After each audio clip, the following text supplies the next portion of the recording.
right, let's do a cheers to the Sobeys and Safeway Liquid Beer for the podcast. We ride again. I love you guys. Careful, that cake's hot.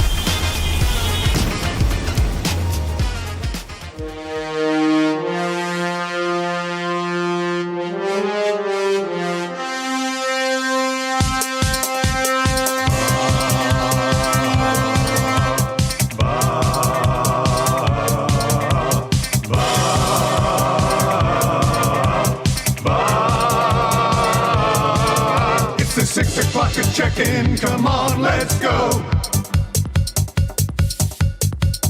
It's the AM nasty big hello. It's not static, AM radio. It's the Play Alberta Nielson Show. Let's go.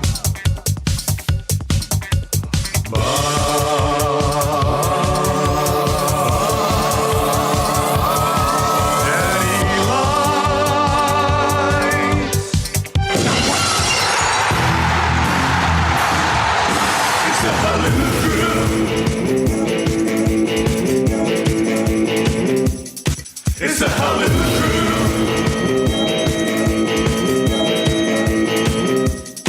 It's the Hollywood Crew. It's the Hollywood Crew. It's the Hollywood Crew. Hollywood, Hollywood, Hollywood, Hollywood, Hollywood. It's the Hollywood Crew.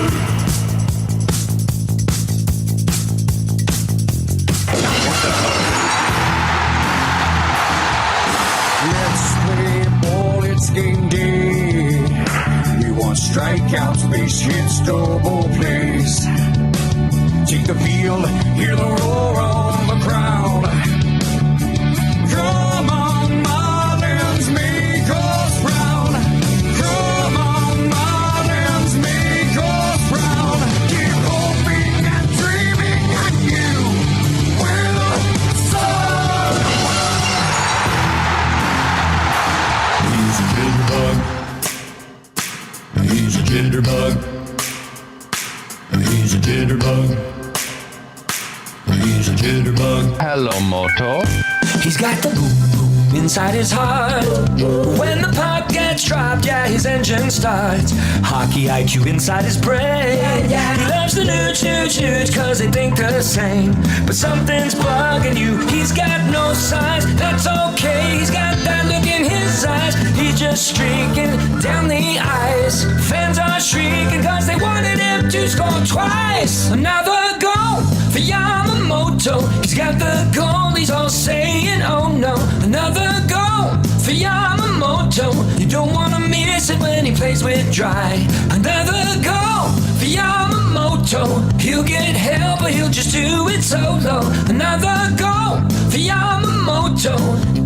He looked great last night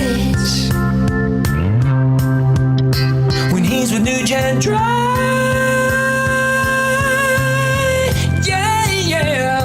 He busts his balls each and every game. Became a fan favorite when he trolled the Flames. Makes the top six seem like it's real. If he don't have the puck, you know he'll get a steal. You call him Yamo, cause that's his name. You're going crazy cause you just love his game. Don't worry buddy, that's alright. Just start singing cause he put the puck in last night. Another goal for Yamamoto. He's got the goal, he's all saying, oh no. Another goal for Yamamoto. You don't want to miss it when he plays with Dry. Another goal for Yamamoto. 6:08 on the Nielsen Show. Thank you very much for being here today. Hello, Kyler Yamamoto goal song, eh? Oh, baby. Turn the clock back a little bit on this guy. Now play the Marino song. For the I never had a Marino song, nor do I regret not having a Marino song. By But that much, eh? the one who didn't want to stick around, man, was he was ahead of things, wasn't he? Well, yes, we can say that. I'm kidding. I'm kidding. What's going on, everybody? Thank you very much for joining us. If you're listening on 95.7 Cruise FM this morning, thank you very much for being here. Tell your friends that the Nielsen Show is back on the radio and better than ever, and we think if they give us a little bit of a try, they'll stick around for a long, long time. If you're listening on TuneIn or iHeart today. Tell your friends how easy it is to stream the show. And if you're watching on YouTube, hammer the thumbs up for us. We're about 14 subs away from hitting 14,300. So if you are, watching over there and you haven't subbed yet, please do. We would very much appreciate that. Oh, look at old new Mr. Mike sock over there, hey? Isn't this something? That looks I beautiful. Can't believe it. That other one was disgusting, dude. This I can't was believe more you're still caked talking. than a teenager's gym sock. Like it was, and then it had a hole in it. I know. So that did pretty much defeats the purpose. So I asked Maddie. Well, I tweeted him yesterday, but I asked him. I said, hey, because this was. I Back, can't believe you were still talking into that. I had man. this from the old place. That's disgusting. That's how long it's. What old place? Like 1260 old place? Yeah, oh my that's how long I god. get. But it is disgusting. But I'm gonna. Well, it's funny. Mike socks are like $7. That's why. Well, that's why I wanted to get the most mileage. Yeah, out of this. I But guess. Maddie gave me he had a box in his office. Last one out of the box. What? So he's Now like, we I got gotta to get more order of it. new ones. Yeah. This is. I just feel like $1 million. Well, you sound terrific. Yeah, thank I can't you. believe you're talking. I saw you put a picture of that on Twitter yesterday. I couldn't tell what it was at first. A lot of people thought it was a cupcake Yeah, that was. with the icing of my spittle. Oh God, that's gross. Do you want to? No, get it away. Maybe from you'd me. auction this It's gonna off make for me. It's charity. gonna make me puke. It's gonna make me puke if I see that. thing again. $5. Facebook God. Marketplace. That is. So anyway, big day for you. Yeah, big huge. day for me. I'm drinking water from our Brita filter. Hadn't done that yet. Yes. I'm usually just tap water guy, but I went to fill up my water bottle from the tap today, and it was smelling a little chlorine because of the runoff. Well- and the city doesn't have people smart enough to fix the water quickly, so I decided to have the. And I have to say, man, it's very delicious coming out of that Brita filter in the fridge there. It's good that the Brita removes the chlorine for you. Oh, does it? Smooth, eh? Nobody knows. I mean, it tastes way Well- better. It tastes way better, and it doesn't smell. Do you want to smell my water? I'd love to. I was waiting for you to ask. Oh, it still smells a little chlorine. Yeah, well, Smell my water. yeah, it smells like I think so. kind of smells a bit like a pool. Yeah, a little bit. Could just be the water bottle. What the hell are you talking about, Trev? Just I don't know if it's coated with With chlorine water Yeah. from before? So Plastics. I should have washed it. yeah, probably. You were saying that you got phenomenal You don't have tap to. water, eh, Rick? We got good pipes. It says Brita filters are designed to reduce chlorine taste. Okay, well then we're good. Mission accomplished. This is maybe a placebo effect, eh? Like you kind of run it through Like the Brita. band? Exactly like the band. Trev, you watch Arlington Road last night? Nah. There was one game in the National Hockey League last night. He was Couldn't busy find the watching time to Lakers watch Arlington Pistons, I Road. bet. I watched Lakers Pistons. Of course you did. I tracked down the Early game, which is I don't, nice I don't for want to Lakers. say it too loud, but I tracked down an illegal stream again. Uh-oh. Yeah, tough shooting night for Luka. Misses like 3-pointer to tie it. Hey. All good things come to an end. It was a 9-game heater. Tight game. They didn't have Marcus Smart. I mean, the Pistons didn't have Cade Cunningham. They also didn't have Rui Hachimura, the Lakers. So I thought a valiant effort. Yeah. I liked their effort last night. Raptors with a big win too. Helped you on the lock shot bet in the game. lock shot partner parlay. We hit it over 7-1. The early bird bet, we hit the Luka points, we hit the LeBron assists, we just missed the Lakers on the money line. But the lock shot partner parlay yesterday with Huss and I, Spurs money line, Sens money line. How about the Sens giving up less than 10 shots? Incredible. with My no God. defenseman. The Rain. Why would you even go? Yeah. Like they have no. Like, they're screwed. I know they're hanging around, but No, when but you it's- lose Shabbat, like the guy plays 26 minutes. Time a will night. eventually Like, run out. Yeah. That's a tough one. They're holding open tryouts for defensemen right now in Ottawa. Like, that sucks. But we had Spurs money line, we had the Sens money line, we had the LA Golf Club. Talk a little bit more about the TGL in a second, but they get it done on the final hole. Thrilling finish. And then we had the Raptors minus 12.5. And you know what was crazy in that game? I'm sure Huss and I will dive into it on the Lock Shop today. The Raptors were up 33 at one point, and I was like, it's done. Then I get this panic text from Huss. He goes, oh my God, it's 18, it's 15, it's 12. And they were only up by, they went from up 33 down to like up 18, then back up to 31. And then they gave up like a 15-0 run, and it came down to the final 2 minutes. They almost got doubled up in the fourth quarter. It And was they still awful. won by like Their fourth quarter was awful. Yeah. But in the end, they do cover the 12.5, and we cashed the lock shot part. Doesn't matter how you got there. You got there in the end. Yeah. Right. Yeah.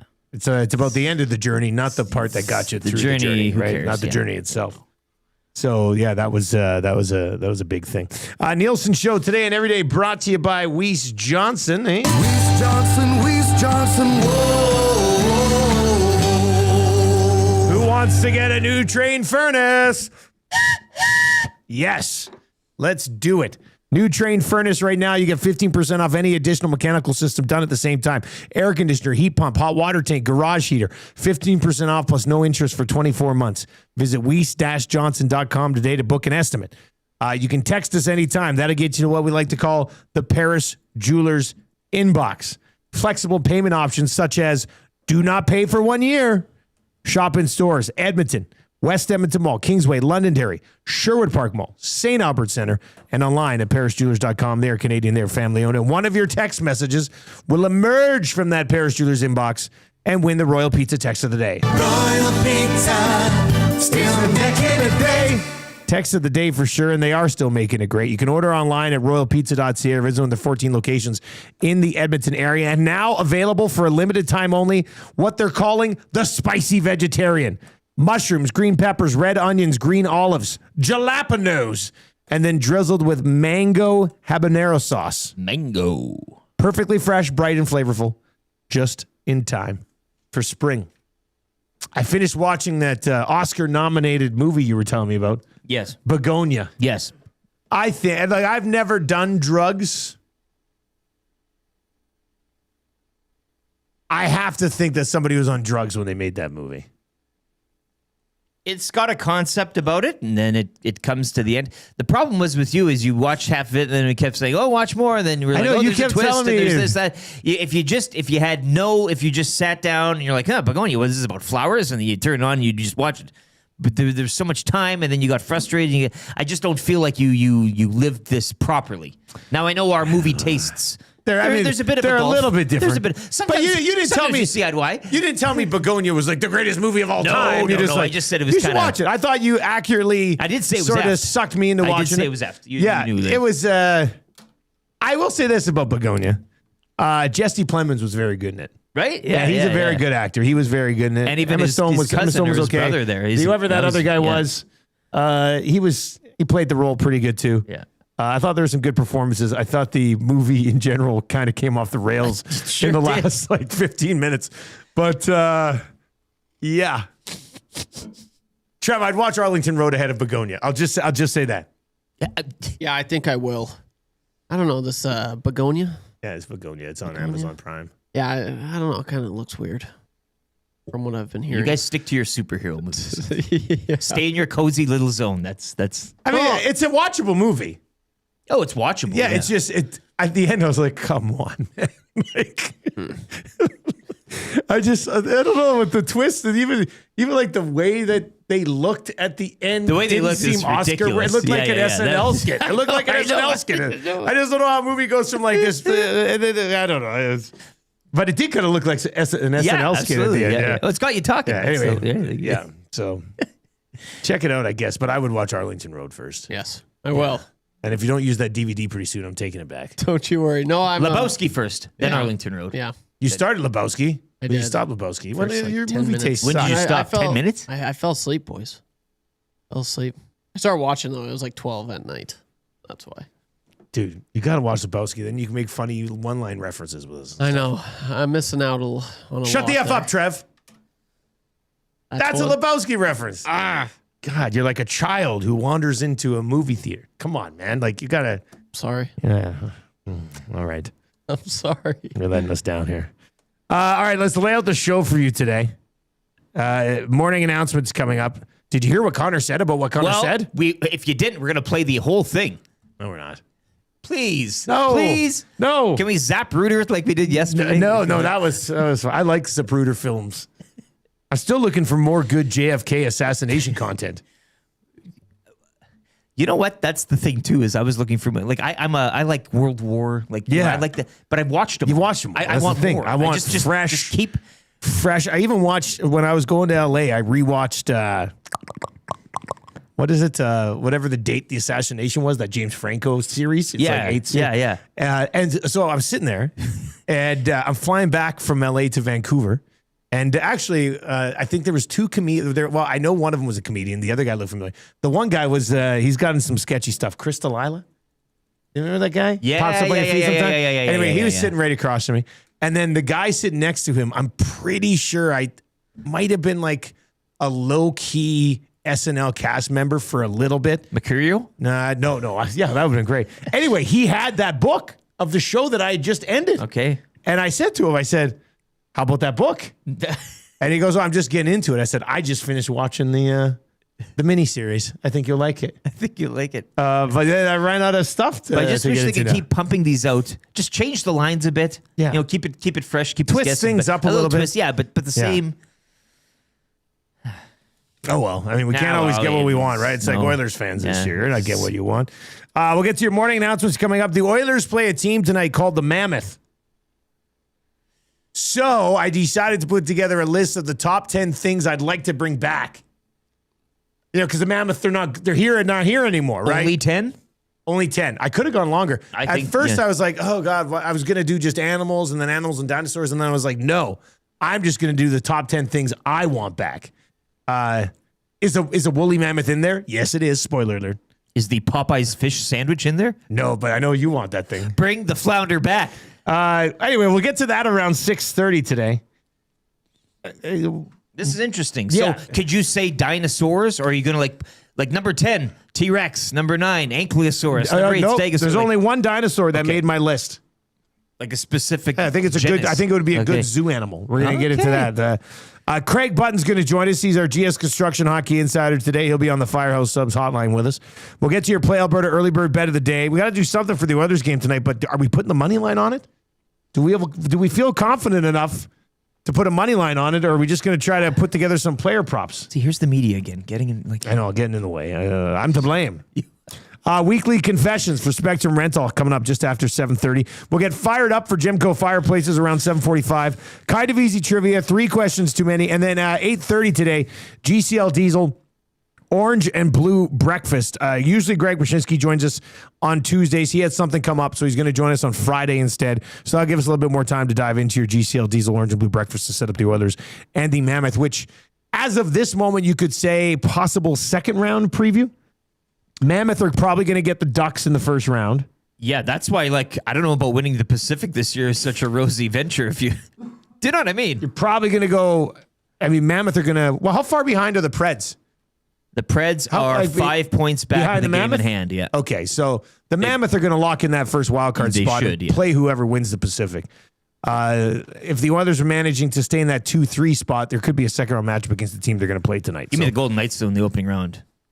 Any day of the week. Between the two. I think I would like the Oilers to get the Golden Knights in the opening round too. Absolutely. And then we'll get to the wrap for William Huff. That'll be coming up before 9 o'clock today. If you're listening anywhere today, you can text us 780-218-9999, 780-218-9999. 6 o'clock hour brought to you by the crew over at Ewell. Ewell, your partner in power.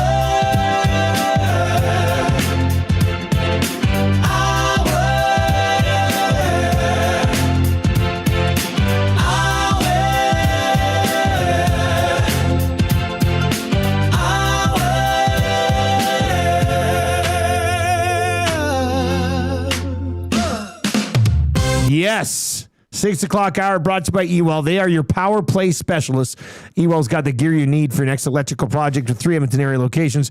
You can order online anytime. Ewell.ca. Ewell, your Edmonton-based partner in power and source for all things electrical. Let's dive in to your morning announcements today.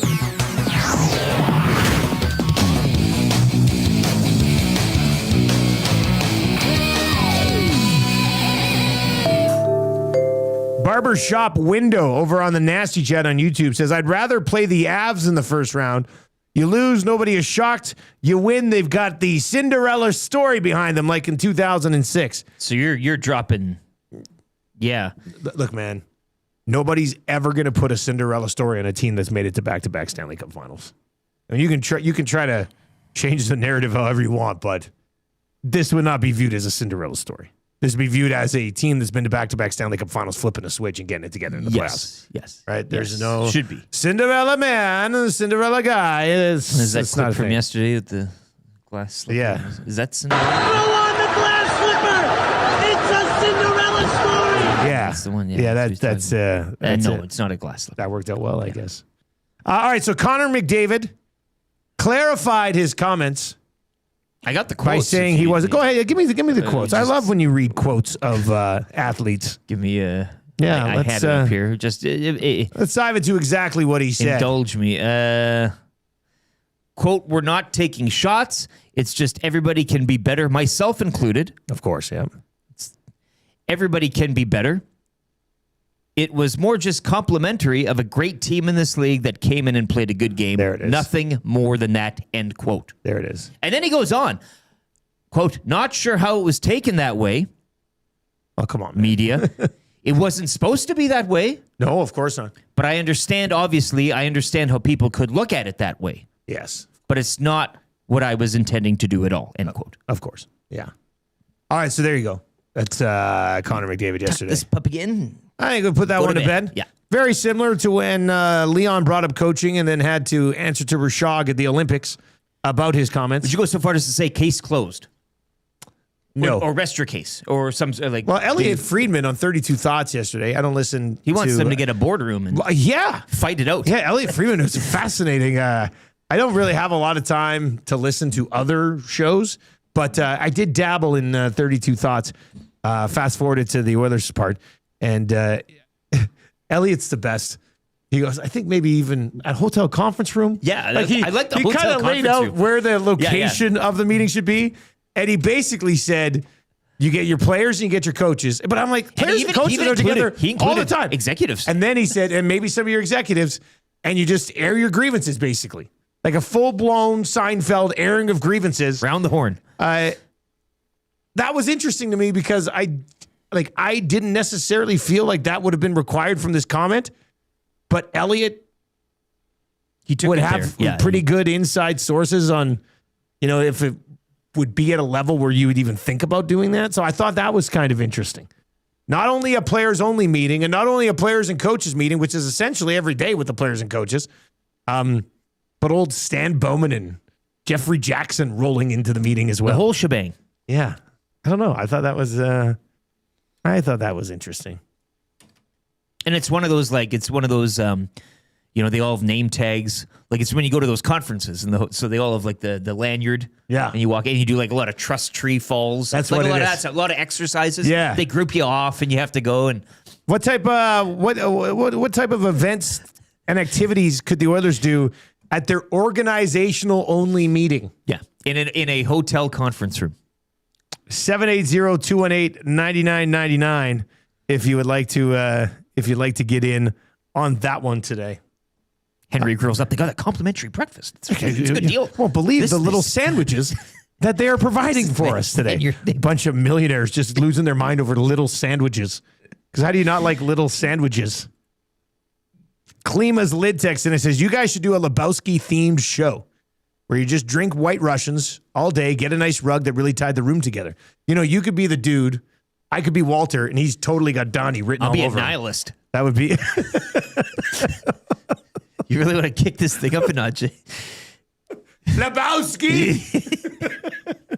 Don't worry about these men. They're nihilists. They're cowards. Trev, you got to watch Big Lebowski, man. And both versions. The edited one is just as good. You got to watch the one where you find out what happens if you find a stranger in the Alps. Yeah.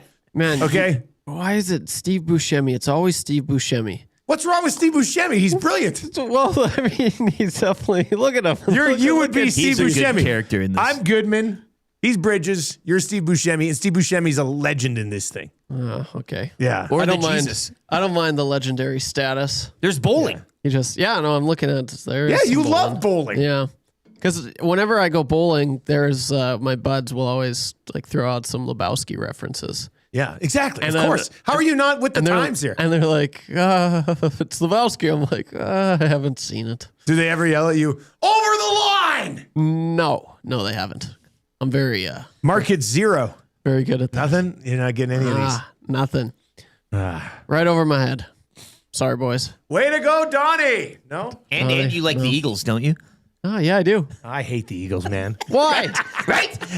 What's wrong with the Eagles? You just got to abide and watch the movie, okay? Okay. I'm telling you, it'll change your life. I was kind of like you for a brief moment in my life, and then my roommate Fergus at the time was like, dude, just watch it. You're going to love it. And I watched it the first time. I was like, oh, that's pretty good. Then I watched it the second time. I was like, this is one of the funniest It movies actually I've ever does. seen in my life. The first time doesn't really hit. Yeah, but it like does get once better you get with back, age. you're Yeah, just yeah. like, So I need to watch it multiple times. It's pretty funny. Okay. All right, we'll do that then. That'll be good. Oh, and I've also fallen in love with TGL. Last night, You're back in. So the Lakers game ends last night, and we had that parlay going. I was like, you know what, I'm gonna flip over, and I was like, I'll just put on TGL while I do some other stuff. Maybe watch it for a little bit, then go watch something else. I got sucked in. I got sucked in last night. It was a lot of fun. And it's not now. One thing I had going for it last night, there wasn't a lot else going on. Like there's one hockey game last night, but the TGL really kind of hooked me in last night. I'm very much looking forward to the second match of the best of three final this evening. And Tiger will be playing for the first time this year, as he's been dealing with chronic back issues for the last 15 bloody years. But His what? back issues. Oh yeah. Well, and lots of other Did you issues. suggest Knee perhaps issues. spinal as well? Yeah, it could be spinal. Barry the Cheater texts in and says, YouTube Trev is out of his element. Yeah, that's a good one. Dusty doesn't roll on Sabbath. Don't even try. That's right, Trev. I can't bowl with you on those days. Trev, let me ask you a question here. Do you need a toe? Because I can get you a toe. I don't know. Amateurs. Like once you watch, man, you're going to be watching it all the time. All the Okay. time. I believe you. Yeah. I trust you. I just need to do it. Just like a Band-Aid. Just rip it off. Just watch it. Yeah, exactly. But I I've don't heard know, I don't nothing know. but great things about it. Exactly. So It's why just, wouldn't I know he'll mock Arlington Road a little bit, but nobody says anything but great things about I'll Lebowski. mark Arlington Road a bit. I'm not Sometimes. marking it at all. I found it really good. You don't love I it just as much hate as that me. they didn't take. Well, I don't love it as much as you, but I don't understand why we didn't get to see what was behind that damn. Well, you know what was Thing- behind there. I don't know. You could have had like It an was offshoot. obviously a floor plan, a layout of something they're going to bomb. Perhaps he had bigger plans. This was obviously this whole club or group that he was a part of was obviously very well thought of. Yeah. I thought it could lead to something bigger. better. Full-blown big conspiracy. Well, it could have even led to a sequel. Yeah, could have, I guess. All right, man, I'd love to see that. Tim Robbins that's- blowing something else up with crazy Joan Cusack. Yeah. All right, top 10 things I'd like to bring back in honor of the Oilers playing a species that's no longer here. Yet. They can bring this back? Well, I could haven't see they that. already? Isn't there one? I think there's probably. That Have is they already doing, got like, this back? Turkmenistan or something? Klima's lid texts in and says, I have a feeling we see Hamblin in Utah tonight. And Klima's lid Mr. Lid. is your best known insider for roster ups and roster downs. Mr. Lid. Interesting.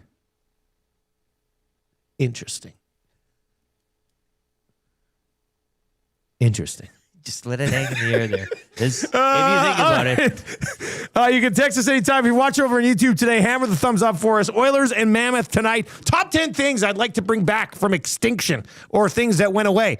We'll get into that. If you are listening on 95.7, couple minutes of commercials, quick traffic update with Pauline Higgins. You don't want to miss any of this. Stick around. We're going to be right back.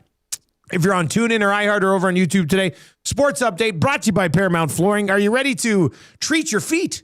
Visit them in store at 10707 184th Street on the West End or online at paramountflooring.ca.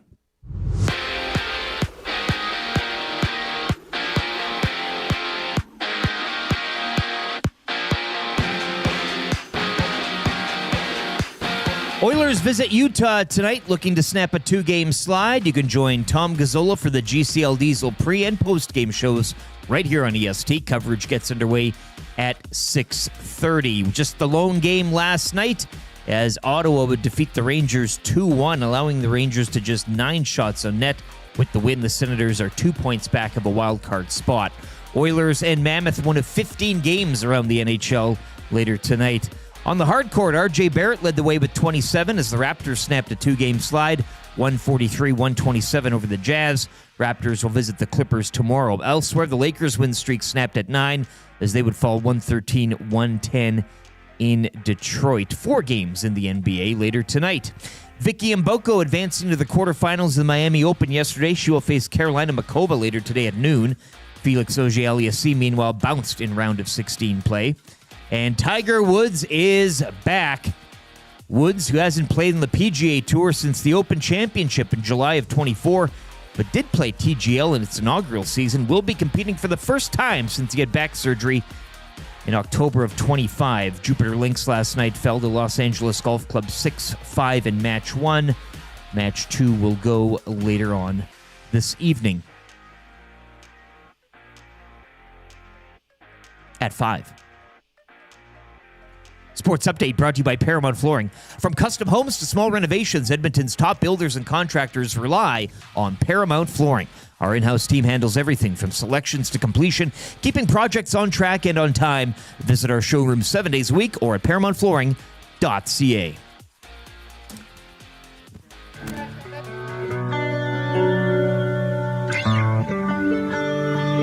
Dun, da, da, da.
FM dial.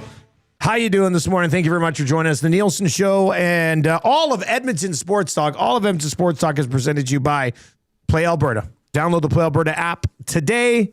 Casino, sports, lottery, all in one app. And what you play within Alberta stays in Alberta. Download the Play Alberta app today or hop on over to playalberta.ca. You can click on EST specials every single day and see what we are going to be loading up for you over there. We're coming at you from the Popeyes Louisiana Kitchen studio this morning. 3-piece bone-in chicken available for just $8. Hand battered, marinated for 12 hours. I picked the kids up from school yesterday, so I left here around 2. They get out at about 2:45 or something like that. Swung by old Popeyes on the West End, got myself a classic chicken sandwich. It was delicious. It delivers every single Straight time. business, yeah. I don't know how that chickens can be so not juicy, fooling around there, but the outside so soft and crumbly. Yeah. It's incredible. Now, where Absolutely does love the flounder sandwich rank on your bring back? Never had the flounder. Don't really like good. the fish good. sandwiches. This text comes in. Let's give you this one. Where is it here? Mark texts in this morning and says, out of the next 9 games, how many do the Oilers win? And Mark, I would say, why do 9 when they've only got 11 left? It seems kind of weird to just ignore the final 2 games of the year. So he's picking, and not like the next 9. He just picked random 9 out of the 11 of these 9 games. Yes. Mark, I think I talked about this yesterday a little bit. I don't know if it was on this show or the Oil Stream, but of the 11 games they got left, I think with how this season has gone, best case scenario would be 6-4-1. That would get you 13 points. And you would finish with 90 points, and you should be in a playoff spot in this god-awful division. And 6-4-1 would be a better clip than they've had so far this season. Like I know you're sitting there going 6-4-1, but that's better than they've done all year this year. Yeah, on a regular clip. So I guess maybe I'm taking a little bit of maybe 5-5-1 is more likely with how they've played this year. But I'll be a positive Pete. I'll say 6-4-1 in their final 11 games. Yeah, after tonight, 4 out of 5 are divisional games as well. The next, after tonight, the next 4 or 5. Yeah, you take care of business there, and you got that playoff spot safe and sound, right? All right, so the Oilers are playing the Mammoth tonight. I've got the top 10 things I'd like to bring back. I like this. Yeah. You could really go anywhere here. Yeah, exactly, and that's what I did. Everybody's talking about the McRib and the McPizza. Look, quickly talk about the McPizza for a second. I remember having my mind blown when they first did it, but I have a feeling they bring that thing back today. It's extremely disappointing. Oh, yeah. Extremely disappointing. You're living off the fumes of nostalgia. Yeah, that's all it is. exactly. Once you get past that, it's... Now, with that being said, here are my 10 things I'd like to bring back. McPizza's not on this list. Good. Number 10, a hockey world before analytics were available online. Oh, wouldn't that be fun, hey? How good would that be? Oh, boy. Right? You just watched the game, you enjoyed the game, and you went and looked at the box score. Yeah, look how fast he is. And that's it. That's it. Oh, look, he had 2 assists, 3 hits, and he was +2 tonight. When plus minus mattered. That's it. Yeah, plus minus mattered back then. So, yeah, I would love to have today's level of skill with these players and not have to worry about a winometer, not have to worry about all these individual expected goals for all this stuff. Give me a hockey world before analytics became available online. Ignorance is bliss. Number 9, the Achy Breaky podcast. Why not? 9. Yeah, 9. I thought you could have substituted the hockey in the. I could have put it. I mean, I guess high on the list. Would you not say no. People want the Achy Breaky podcast. We had a lot of fun doing the Achy Breaky podcast, and there's still a lot of '90s country songs that we could definitely dive into. Oh, it's a vast catalog. Yeah, that's a good way to describe '90s country. We kept trying to not double up the artist. Yeah, but we did a little bit. Right at the tail end there of season 3, we hit a couple. We got greedy. We did, yeah, but we didn't have to. But we could go back and revisit a bunch of those artists. That was the exercise, just to kind of illustrate how many hits and how many bangers there were in the decade. There's so many bangers. So the last episode we did was May 8th of 2024, and it was Charlie Majors, "Do It for the Money." I do it for money. That was good. And that's what I do it for. For the money. So season 3 of the Achy Breaky podcast featured, this was a good one, the night the lights went out in Georgia. Just a tight 30 to 40 minutes, too. Good run of bad luck. That was episode 2. Wink by Neil McCoy, episode 3 of season 3. Some Girls Do, Sawyer Brown. Classic. I'm in a hurry and don't know why. Kick a little. Fast as you. Dust on the bottle, and I do it for the money. It's a hell of a roster. Number 9 on the list, Achy Breaky podcast. Bring it back. Number 8 on the list, saber-toothed tiger. I just want to see one of those things. Is this the zoo creature you were talking No. about? I have a dinosaur on this list still, too. But in general, I think I want to see the saber-toothed tiger. I think it's time for this world to get another alpha cat. All right, tiger, lion, enough of that. Give me the saber-toothed tiger. I want to see this thing run back in the wild. Not even, yeah. in the wild. Yeah. Because how big was a saber-tooth tiger? These things are massive. They were pretty big, yeah. I'm sure a baby saber-tooth tiger was cute and cuddly, but Sure. as they grow up, You don't want to bump into an one. absolute killer. They must have been larger than National Park. tigers, right? The saber-tooth yeah. tiger? Yeah. I think so. Yeah, they were cool. That was my favorite animal as a kid growing up. The saber-tooth tiger. Like from Ice Age, Diego. He was awesome. I thought he was so cool. And Yeah, he was good in Ice Age. Yeah, he was. I liked Ice Age. Ice Age, I think Ice Age was before our kids, right? Oh, so yeah. we didn't really get sucked into, but we've watched all. Was there 4 of them? I think there's 5 now. Is there? Okay, well, I think man. we've watched them all, but Yeah, they're awesome. yeah, bring back the saber-tooth tiger. I got saber-tooth tiger at 8. That's a great answer. Thanks, man. Number 7, Seinfeld. I'd still take more Seinfeld. Like, I'll still go on and just turn on Seinfeld and sit there and laugh at the same jokes I've been laughing at for 25 years. It has gone stale. It hasn't, right? You can. Yeah, it's It's one of those things that is transcended. it's wild to me. So give me like 3 more seasons of Seinfeld. Did you ever watch that Curb Your Enthusiasm episode where he gets them all back together and they're No. talking about rebooting No. it, but the actual episode is them rebooting it? Like it's like a Because they are rebooting yeah. it essentially. It's not bad. I should probably watch that one. Do you know what season that was? I'll find it. Yeah. That's a funny show. I just haven't a like great sat down show. and watched them all. So Seinfeld's at number 7. Number 6 on my list. Bring back Michael Jordan so we can see how he'd hold up in a much better brand of basketball where his athleticism is just normal. Right? I think that would be key. That would answer a lot of questions that we have.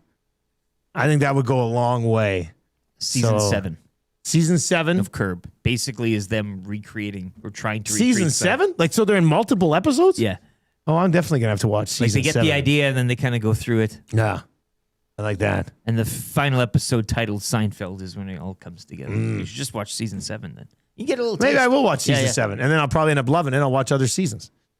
All right, number 5 on the list, the woolly mammoth. It's like an elephant, but with wool and bigger.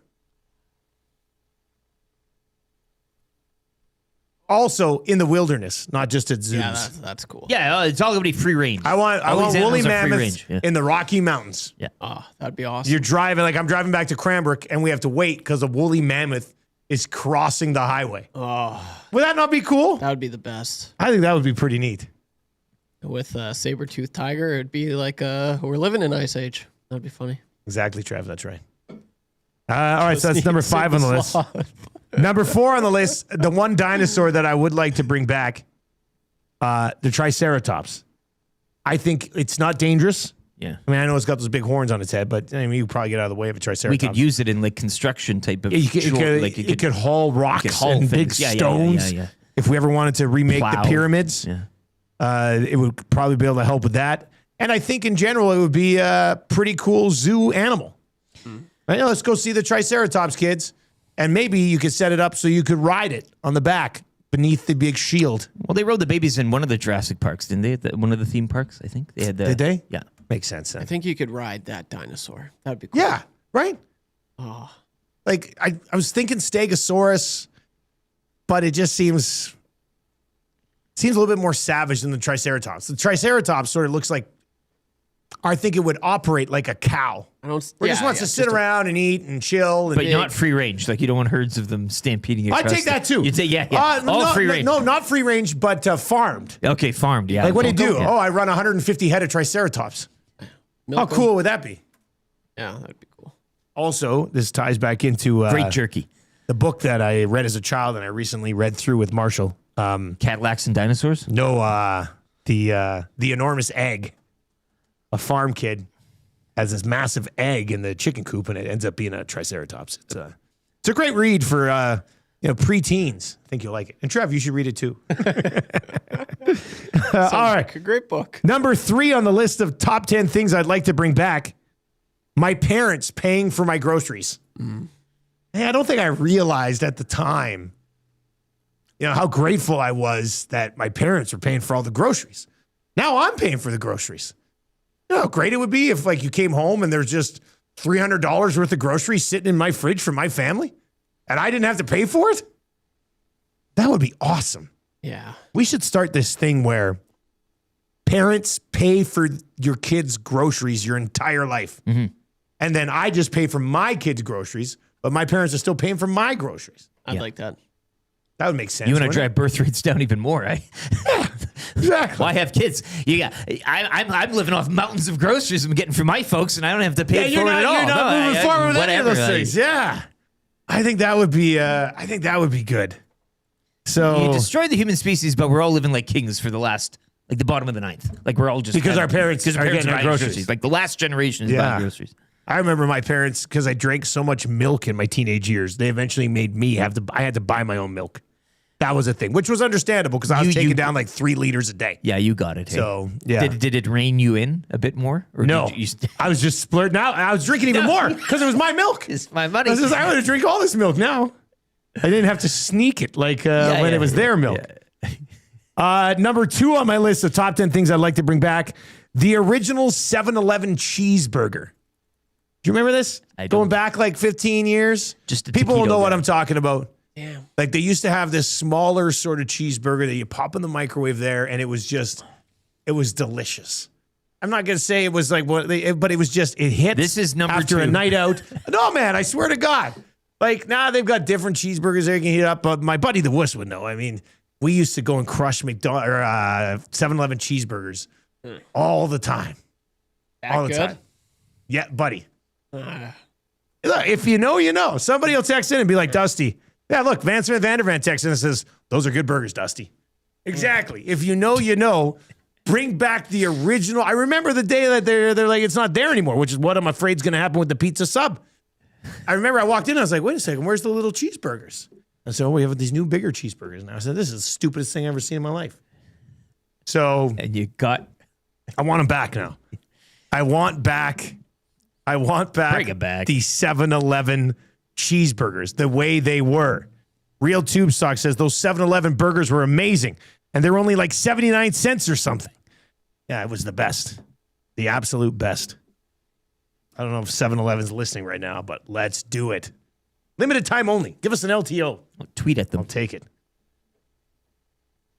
CB36 is in and says, that should be number 1, Dusty. Those are the best burgers ever. Really? Yeah, man. What? Spruce Grove Corey says, my dad used to grab one every time we drive to the city. It would just like, I can't even describe it. It wasn't very big, so you could get 2 or 3 if you wanted. Snack size. That's and good. just a little bit bigger than a snack size, like between a full-size burger and a snack size. And you put it in those damn 7-Eleven microwaves and hit like the 2 button, and then the cheese would melt and the bun was soft, and it was just chef's kiss. Yeah. So like I said, if you know, you know what I'm talking about. And then the number 1 thing I'd like to bring back in honor of the Oilers playing the Mammoth tonight, going to a movie store to rent a movie in person. I always love that experience, right? Friday night, let's go rent a movie. And then you go in and you walk around like, do I want to rent this movie? Do I want to rent this movie? Do you want to go get something you haven't seen? Do I want to go behind the doors? Like it was just an experience unlike any other. I hope that we circle back around to that in like 20 years, man. That was There was one a lot on of fun. White where my wife, when we started dating, you could still go there. It was movie. Do you remember the one? It was just as you're coming off High Level 109th, and they sold the big tube bags of popcorn. Like you could buy those big long like movie. the huge like long the bag big of popcorn. Yeah. and I'd always get one. Oh, God. But I mean, I'm glad I remember it because that was the last time. Like I knew it was going to be. I'm like this place ain't surviving for like this is going to be it. Yeah, that's Like, you the gotta next be in time we there. go here, this could be it. And I still remember it. And it's, yeah, man, I don't know. But you're going back to like when it's hopping on a Friday. And Yeah. it's a neighborhood. The neighborhood's got like 2 or 3 of them, and then you can. Yeah, and when you're like, choose your brand. we got to be there by 1, or all the copies of the newest movie are already going to be rented. Yeah. Right, and then you put your name on a list, so when it gets returned, they'll call you, and you can go pick it up. Video games. The video Renting game. a video game. Rent a video game for Why the would weekend. you buy it? You take it for a test drive before you make the purchase. It was genius. Remember, you're renting a video game, and then you get home, and you're so excited, and then you play it as hard as you can for 4 days, and your mom's like, "We got to take it back." And you're like, "Oh, I want to rent it again." But you would crush it because you you had a just- finite time. yeah. And your parents didn't get mad at you for crushing it because they know you only had it for a limited time. They paid for it. I That hurts. That stings. Yeah. Like that really. That'd be a big number one for me, man. Like, anyway, there you go. That's a real Oilers bummer. take on the Mammoth tonight. Those are the top 10 things I'd like to bring back. I can't even imagine a world where I get to sit there, crush one of those old 7-Eleven cheeseburgers, and watch a movie that I just picked up at the movie store. Or browse through a movie store. Trev, did you even go to a movie store and ever? Oh, yeah. Like, you're 27, so I Yeah. guess that might be a better question for Benny and Zach because they're Benny like and 21, Zach. 22. Yeah, I think it shut down in 2011, if I'm not mistaken. And I was, would have been 13 around there. So So you got to experience a little bit. yeah, whenever that was a big That's thing nice. with my dad. Yeah, going to rent a movie? Yeah, like let's go rent a movie. It was sounds it was nice. pretty cool. A lot of fun. That sounds nice. All right, 6 o'clockers. There you go. Your Movie thoughts studio. on it. 780-218-9999. 780-218-9999 is where you can chime in. The Edmonton Oilers do play the Mammoth tonight, as that's where this whole conversation kind of came from. Connor McDavid was on the ice for practice yesterday, briefly, then left. Said after he was fine. Could have been a maintenance day for him, but he wanted to touch the ice. And he's committed to being on the ice, so he hopped out there for a quick spin. How it looked with the lines yesterday, and we'll give you our thoughts on these. And we're going to dive into it with Craig Button. We're going to come back around to this. I've got a question about this Bouchard-Wallman pairing that I want to dive into a little bit more, fired up for Gemco. So we'll go there around 7:45. And then Craig Button's going to join us just after 7 o'clock here. Yesterday, what they were running was McDavid and Lazar kind of became a placeholder for him after he left. But McDavid between Savoy and Podkolzin, Nuge between Hyman and Roslovic, Dickinson with Kapanen and Samansky, and then Henrique with Max Jones and Roby Yarventi. Although Klima's lid did text in earlier this morning and say that there's a chance he thinks we see Hamblin tonight. Wallman with Bush, Nurse with Ekholm. So Ekholm playing the right side. And then Stastny with Connor Murphy. Trev, I got to get your thoughts on this back end. What do you make of what you cannot refuse to talk about this? Wallman and Bush, Nurse and Ekholm, Stastny and Connor Murphy. Well, Murphy and Stastny, I don't mind that. That's okay. Nurse and Ekholm, like Bush and Wallman. How long did that last when they did it? Not a period. No, not a period at all. So I don't get it. Maybe are they seeing something we aren't? I doubt it. I don't know how that's possible. I doubt it. I don't know. I just don't understand this. I think Bouchard and Ekholm has been solid as of late. So is this to fix Wallman? Is this to fix Nurse? Because if it's to fix Wallman, and you're like, okay, Bush he's gonna help you out here. That is laughable. And if you're fixing Nurse with, I mean, I get it, but the fact that you have to fix Nurse with Ekholm when he's a vet, I think that's a tough look for sure. So, I don't know. I think it's, I'm not a fan of this. To sum it up, I'm not a fan of this, and I think there are more question marks than periods and I exclamation kind of thought marks. Nurse and Murphy were coming around. Yeah, like I thought they were solid. I didn't mind that. I didn't think like in the group chats, when we're like, oh, look at this goal. When we send screenshots, look at this. I feel like Nurse and Murphy hadn't really been screen capped that much as of late. It was definitely the Bush and Nurse. They were out there for a few, but I would just like Ekholm, Bush, Nurse and Murphy, yeah, Amberson and Wallman. yeah. I don't understand why. 780-218-9999 if you want to chime in on the changes on the back end. As for that, and then the other question is, I believe yesterday they said Tristan Jarry is going to start one of these two games on the road trip.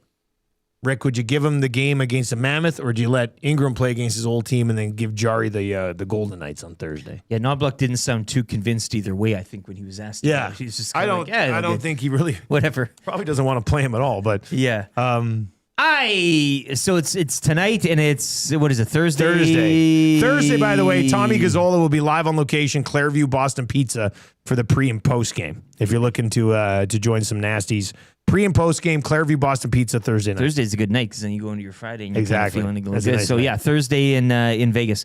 Do you have a coin? Just want to flip one. Can I flip a coin? I think Like, is there? To be honest with you, you know what? If I was Knobloch, and I certainly never have been and never will be, I would probably ask Connor Ingram what he wants. Okay. I said, do you want to play your old team? Like, do you want this? Is this going to add motivation to you? Like, are you going to be more dialed in for a game against your old team? Some guys probably want to do that. Other guys might not. So I'd probably, with the way Jari's played, I'd probably just ask Ingram, you want to go in this game or you want to go in the Thursday game? We'll give Jari the other one. With the way Golden Knights goaltending is going too, maybe you do start Jari in that one to just kind of, hide a potential, or you're not showcase stacked him up so much.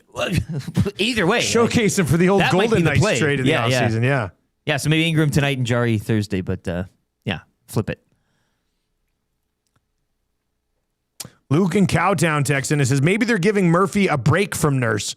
Murphy might need a minute to collect his thoughts on doing a playoff run alongside that guy.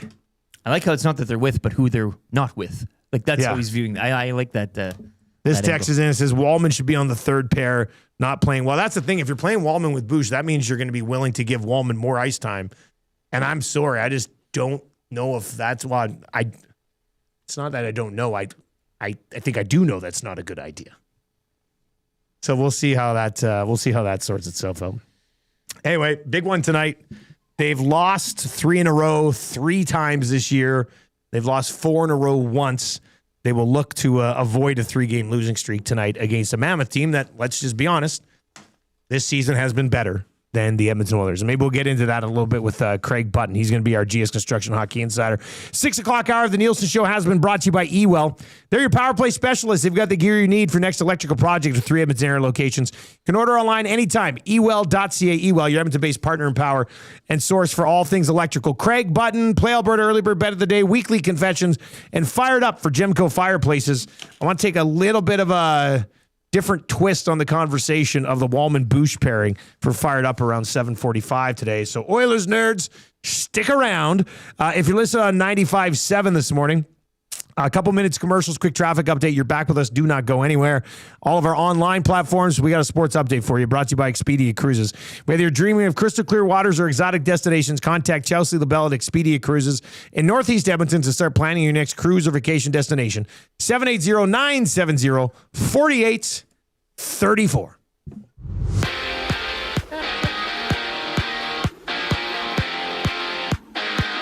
Oilers in Utah tonight to battle the Mammoth, looking to snap a 2-game slide. Join Tom Gazzola for the GCL Diesel pre- and post-game shows here on EST. Coverage starts at 6:30. Just the lone game last night. Ottawa edging out the Rangers 2-1. Senators now just 2 back of a wild card spot. Oilers and Mammoth, one of 15 games around the NHL tonight. RJ Barrett had 27 points. Raptors snapped a 2-game slide with a 143-127 victory over the Jazz. The Raptors continue their road trip tomorrow against the Clippers. Elsewhere, the Lakers win streak snapped at 9 as they would fall 113-110 in Detroit. 4 games in the NBA tonight. Vicky Mboko advancing to the quarterfinals of the Miami Open yesterday. She will face Carolina Makova later today at noon. Felix Auger-Aliassime was bounced in round of 16 play.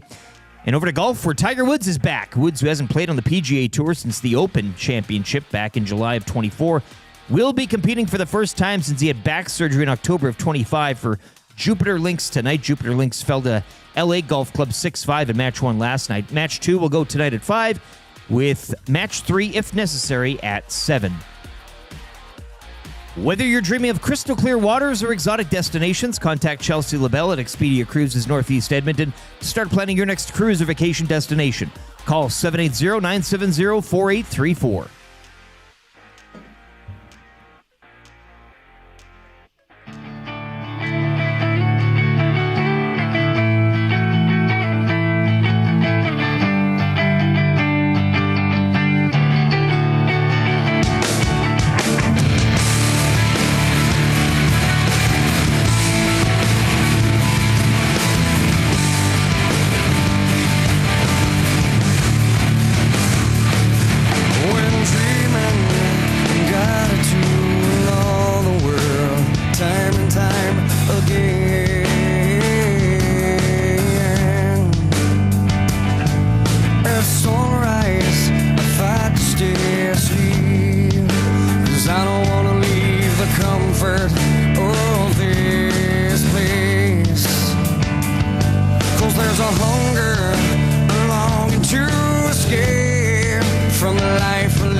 the world had changed.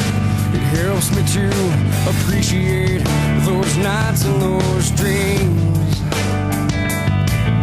But my friend, I'd sacrifice all those nights if I could make the earth and my dreams the same.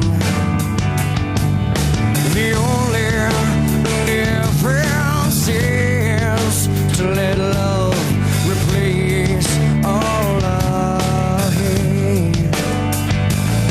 So let's go there. Let's make our escape. Come on, let's go there. Reptiles, can we stay? Can you take me higher to a place where light might see? Can you take me higher to a place where golden streams? So let's go there. Yeah, let's go there. 7:05. Let's go there. Nielson Show. Reptiles, can we stay? Tuesday morning. Thank you very much for joining us. If you're listening over on 95.7, what's up? Tell your friends that the Nielson Show's back on the radio and better than ever before. We're coming at you from the Popeyes Louisiana Kitchen Studio today, and the Nielsen Show today and every day is brought to you by our great partners over at Weiss Johnson. Book an estimate today. Weiss-Johnson.com is where you can do that. Let's lay out the second hour of the show for you today. We're going to have Craig Button coming up here right away. Play Alberta early bird bet of the day. We're going to build something together for this Oilers game tonight. Confessions, weekly confessions, 7:30 today for Spectrum Rental. And then fired up for Gemco Fireplaces around 7:45. Oilers back in action tonight against the Mammoth. Obviously, Utah has been better than the Edmonton Oilers this year. Oilers are a slight underdog, actually, on the road in this game. We'll come back around to that with the Play Alberta early bird bet of the day. I'd like to ask Craig about the Mammoth if I could. You know what? That sounds like a great idea. I know we got a lot to talk about when it comes to the Edmonton No, we got to Oilers, ask but about the Mammoth, though, for let's sure. do that. 7 o'clock hour of the show is brought to you by GameSense. When gambling, set a budget before you play. Stay informed and visit GameSenseAB.ca to learn how. Remember, if you gamble, use your game sense. And Craig is our GS Construction Hockey Insider today. For more than 5 decades, GS Construction has been proud to serve our community. And once again, they are hiring right now. GS is looking for experienced top men, pipe layers, operators. Visit gsconstruction.ca and click on careers to find out more. All right, let's bring in Mr. Button this morning. Craig, happy Tuesday. How are you, sir? Man, he's muted again. Sorry, Craig, hang on. I don't understand what it is with Craig. Doesn't make any sense to me. He's got to win an Esty for this. I don't know what the category Well, is. he keeps pushing through.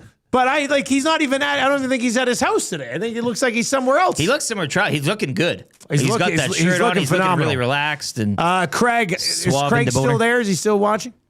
Okay, so send him a new link. Did you tell him to send him a new link? Okay. All right, so we're going to try to get Craig back. I don't understand why it's just Craig. It doesn't make any sense. Anyway, we're going to get Craig back. We're going to talk about the Oilers. We're going to discuss them. The Mammoth are interesting, man. they are. They're Like, just out of that club in they're- the Central, but Well, but they're on their way up. Yes. Like, do the Mammoth have the pieces to eventually, and I'm not saying next year, but do they have like the core pieces in place to eventually infiltrate the top part of the Central? I would say even the pieces above that in the executive to build onto that. So you're looking like at the you know whole what I mean? at the whole thing, yeah. I do wonder what their next 2 or 3 years holds for them. But So we're gonna dive into that, and then I also want his thoughts. The Ottawa Senators pulling off another victory What a last game. night. The shot, like the Rangers, 2-2-5. They really poured it on in the third, but it was. I mean, I don't know if you want to. I watched parts of the game. I didn't watch all of the game. So it seems like Ottawa Senators masterclass. two defensemen But that's the thing. leaving. But even with that, the Rangers couldn't Shabbat is. He doesn't put up huge numbers, so you're not gonna. A lot of people outside that market aren't going to talk about him. Yeah, but he's a body. But no, he's a very important body for the Ottawa Senators. That I don't want to say because they keep finding ways. So I don't want to say that's the final nail in the coffin. But for Green to come out after that game and say Shabbat's going to be out for a while, that could be a backbreaker. But yeah, 9 shots on goal. Now the Rangers have been horrible at home the entire season, and this is kind of like the icing on the cake, the cherry on top. Yeah.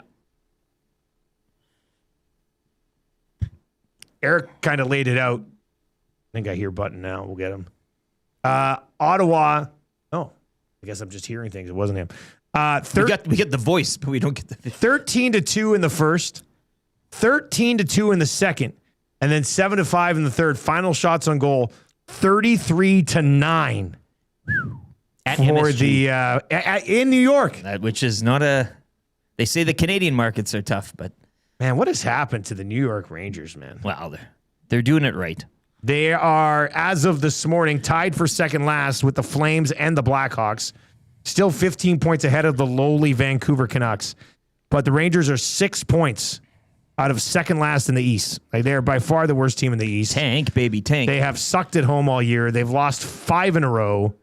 I wonder which teams get the Rangers down the stretch. 9 wins at home. So they play the Blackhawks. They're out of it. They play the Panthers. They're out of it. The Devils, the Habs and the Red Wings both get to play the Rangers. Rangers are over 500 on the road. And then they play the Stars. Stars are fighting for some playoff position. The Sabres are fighting for some playoff position. And Tampa, they do play Tampa. And even again, with so the they're fighting Sens, for the some Flyers playoff have been position. keeping pace with them, just behind them. Like whatever the Sens are doing night by night, the Flyers are doing the same. Like it's not even that the Senators have to catch what's in front of them, but they've also got the Flyers nipping at their heels. I wonder, because we were looking yesterday over at Play Alberta, and they've got like odds for the teams to make the playoffs. And it was interesting because the Los Angeles Kings, as of yesterday, were minus 141 to get into the playoffs. They're outside, like they're battling for playoff position But you right think now. that roster will eventually? But the schedule that the Kings have down the stretch is so soft We talked yesterday. that they that, are expected to make the playoffs according to the sports books. They have that big homestand, do they not? I think we were discussing. Yeah, Yeah, it's like a 7-gamer. Yeah. Where is Ottawa? And they get the Preds twice, which is That's huge. On that I mean, that's homestand, going to yeah. come down to it. The Ottawa Senators to reach the playoffs right now, minus 119 on the yes, minus 102 on the no.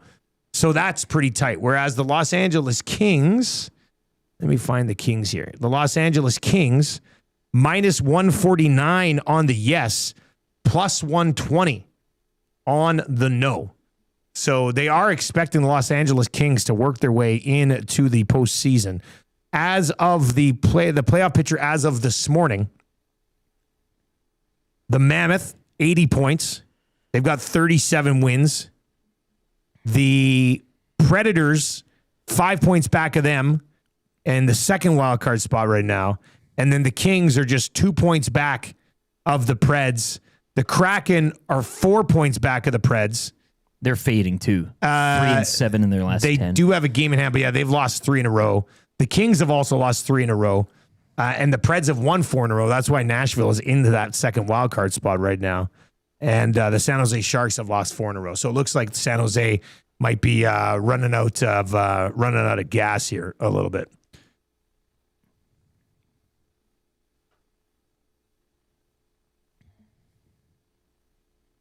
All right, we're hoping that Craig Button will be able to connect.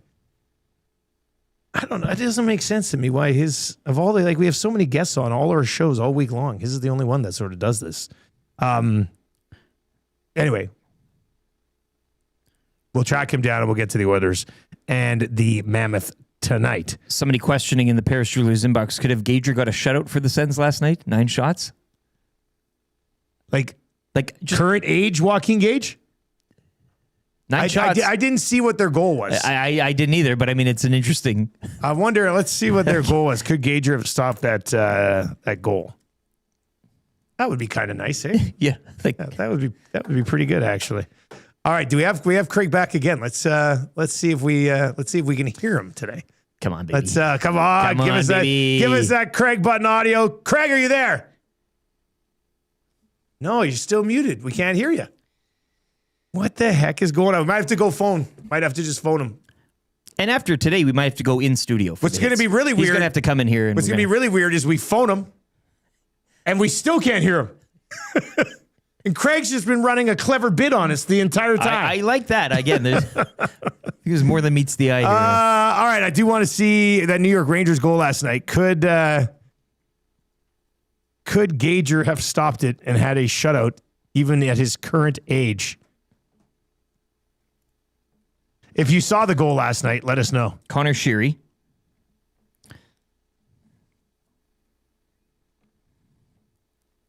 How come I can't find the New York Rangers on Twitter? What is this? Of course I follow them. I'm loading it up on the website here, and I'll probably get to it after the ad here before you find it. Okay, here's the other question I have, and we're going to dive into this on Two Guys and Goalie. Okay, with Gager, actually. You want to watch? Yeah, let's see. Could Gager have stopped this? I don't know. Threw across back door. That would have been tough. I don't think Gager would have got a shutout. I do like the idea of playing a game all the time. Would Gager have gotten a shutout last night? All right, 780-218-9999. We're going to talk about some possible playoff opponents for the Oilers as well. We know they got to get there. Trev, did you talk to Craig? Does he have a voice? All right. Okay. Craig Button is our GS Construction Hockey Insider. Craig, we're going old school. We got you on the phone. How you doing, buddy?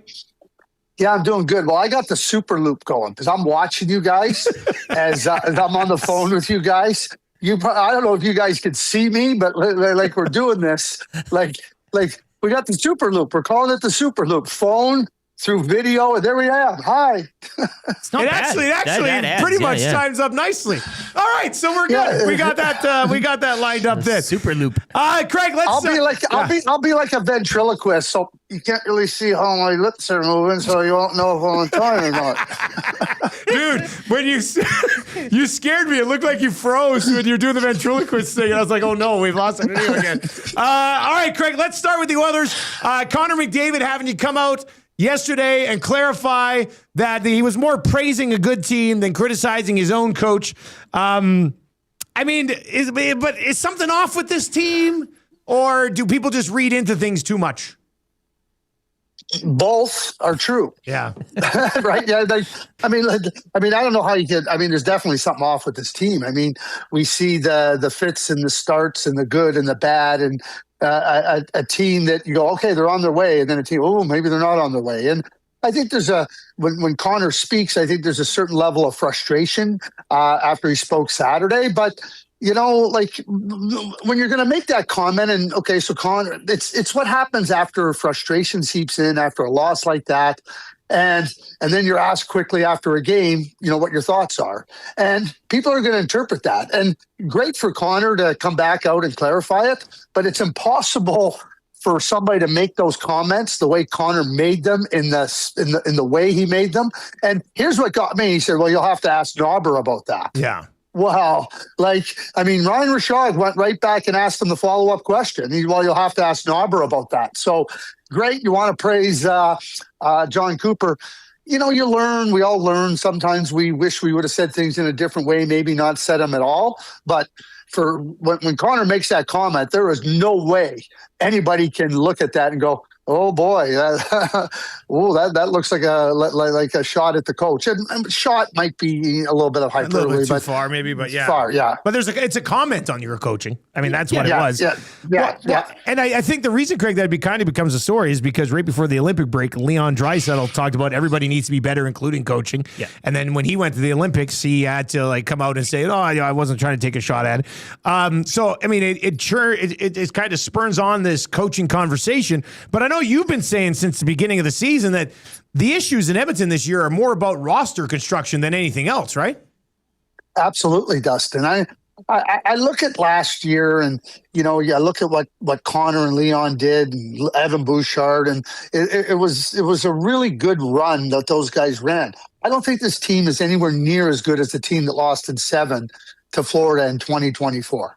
And how can it be when you look at the players that exited there and they exited over a 2-year span? And what they've done is keep trying to find guys to fill in those spots of the players that they lost that aren't as good. Like Jake Wallman's not as good as Broberg, and Jack Roslovic and Matt Savoy are not as good as Ryan McLeod and Dylan Holloway and Warren Fogle. And You can look at Cody Ceci. I mean, Cody Ceci was a good bottom pair penalty killing defenseman. So while they go and they try to get players to come in and everything, the players they lost are better than the players they've replaced them with. That's not on the coach. That's not on Connor McDavid. That's on management. And, one of the things about, when you're trying to put together a team and everything, you're going to make some moves that don't turn out, but it's clearly a weaker team today than it was when they lost Game 7 to the Florida Panthers. What about the Mammoth tonight, Craig, and just overall as well? I mean, they're kind of that odd man out in the Central. Obviously, it's stacked with those top three, but 80 points, 3 more wins than the Oilers thus far. They're kind of sitting pretty in that wild card spot. What's Edmonton going to have to do tonight? I guess what would be a game plan heading into Utah? And then just secondly, for the Mammoth, I mean, is this just a season where they're having a good year? Or do you see some? We're talking about this roster as well, but I wanted to kind of get your thoughts on the executive. And is this a team, even at the top off the ice, where you can see some building taking place in the next 2 to 3 years as well? Why don't I take the second question first, Eric? Sure. And I think that, Bill Armstrong and his group, when they were in Arizona, they drafted, they got some good young prospects and made some maneuvers. They didn't have the financial resources to be able to really strengthen the team. They were operating at the lower end. I mean, trying to get expiring contracts, players on long-term injury, that satisfy the cap requirements where they didn't have to pay out a lot of money. When Ryan and Ashley Smith bought the team and moved it to Utah, that changed. And with it, Bill Armstrong was able to do things differently. The Sergachev trade, the Peterka trade, signing players long-term, not thinking about trading players. And so I think with a good young group of players and some really good astute management moves, I think they've done a really nice job of position. They were a good team last year. Yeah. They just fell a little bit short, and they're a really good team this year. So I don't think that this is an accident for the Utah Mammoth. I don't think that I think the future looks really bright for them. I think they're going to, in my view, they have the best prospect outside the NHL, and TJ Ginla. And so he's coming in the lineup. And, the young defenseman they have in the Meyer, Simashev, is going to be a force of a defenseman and really, really good. So this is a team that isn't just this year. This is a team that's built for the future. I mean, Michael Rabel, a big 6'6" goaltender, plays at UMass. I mean, they drafted him. They have Vemelka, so they don't have to rush a guy in. So really well done, I think, in all regards for the Utah Mammoth. And let me just add this before I get into tonight for the Oilers. Like, Utah gets to go to the Pacific Division if they stay in the spot they're in. Like they could be the favorites and come out of the Pacific Division. I think they probably would be, Craig. Yeah. I agree, Dustin. So, it might just work perfectly for the Utah Mammoth this year. As it comes to the Edmonton Oilers, there's 2 things I think that the Utah Mammoth do exceptionally well. They are really quick on the attack. Like when they're ready to go, like they attack you, and they attack you with a real purpose, and they're on you. Like when I say on you, it's not about on you without the puck. When they get that puck, they're on you, and they're in attack mode. So the Edmonton Oilers have to be really aware of how they do that. Secondly, they are able to put pressure on you in terms of transition. And one of the things that the Edmonton Oilers have struggled with this year is when they're trying to establish their offensive game, when they're not tight and they're not good, and they get forced into mistakes. It's not just the physical mistakes they make. They're not even aware of the physical mistake happening, i.e., Kucherov breakaway goal on the shorthanded play Saturday night. How many times have we seen that from the Oilers this year where it's like a cascading of events? So, bad play, not dumped in, turned over, back pass, defenseman punches over. How did that end up being a 2-on-1? Right? I mean, again and again and again. I think the Edmonton Oilers, like you talk about situational awareness, I think their situational awareness this year has been amongst the worst I've seen in the league for a team supposedly as a contender. Okay, and I'm glad you brought that up because I want to use the situational awareness. That's on the players, right? Not the coach. Yeah. The coach can only lead a horse to water. The horse has to drink itself, right? And I think the situational awareness comes down to players just knowing what they're supposed to be doing. They should be coached in that fashion. So to me, it's execution from the players. Yeah, I agree with you, Dustin. I mean, you can take the horse's head and try to push it into the water and hope he slurps from it. But, I mean, I don't like your chances of that. The horse is much bigger than you. So, like, again, listen, like, you know what it comes down to, too? It's roster construction. Yeah. Hockey IQ on this team overall, not very high. Not very high. Like, you know, Connor talks about the Tampa Bay Lightning. One of the things that they excel in is team IQ. Like, do you know how you're always in the right spot? Like Connor says, you always know what the next person's doing. That's IQ. That's being smart. It's like being able to solve the math equations. And when you move from addition and subtraction, being able to multiply and divide. And I don't think the Edmonton Oilers have a very good team IQ.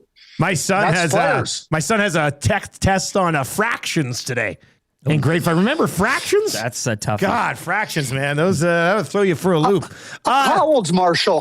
He's in grade 5. He's in grade 5 Okay, now, so I was good in math, and then it got to about, I think my daughter was in 8th grade, and she was starting to do these really complicated things. I could no longer help her in math. I checked right out. I said, okay, I'm passing this along. They handed her a calculator. Hey, use this. It's, Wow. you have Well, it on I your don't know phone for the rest of your life. You know, like, She's got a chemical engineering degree, so if that tells you how smart I was to get the hell out of her way. Smart move. Yeah, you would have been holding her back, Craig. Okay, so the Oilers tonight, you mentioned the Mammoth and how they can get at you. Yesterday in practice, Knobloch had Wallman and Bouchard together, and then Ekholm on the right side and Darnell Nurse on the left side. We don't see a lot of Ekholm and Nurse together, but your thoughts on that being the top 4? It's a top 4 that we haven't seen a lot of. So you have two erratic players in Nurse and Wallman together. Good luck. No, Wallman's with Bouch. Wallman's with Bouch. Nurse is with Ekholm. Well, okay. So comment may sound the same. But, okay, sorry. Well, square peg in a round hole, moving Ekholm to the right side. Remember what happened last year in the Stanley Cup final when they put him on the right side? Like, does Chris Knobloch have amnesia? Don't you remember he played the right side coming back and how he got destroyed? And Evan needs stability. Darnell needs stability, and so to me, like, you're gonna put Wallman with Bouchard. Like, Wallman's erratic. Yeah. Like he's erratic. He's everywhere and nowhere all at the same time. If you ever watch him play, he moves here and wait, I gotta get back to there. I should be there now. Like he's just I call him a whirling dervish. That's what he is. He's a whirling dervish out there. Like he's a hard guy to play with.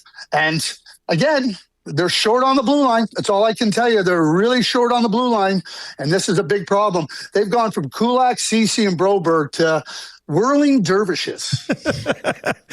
Craig, before we let you go, speaking of blue lines, Shabbat's going to be out for quite some time. Ottawa's been making a pretty significant push. They're trying to hang around. They hold the Rangers to just 9 shots last night.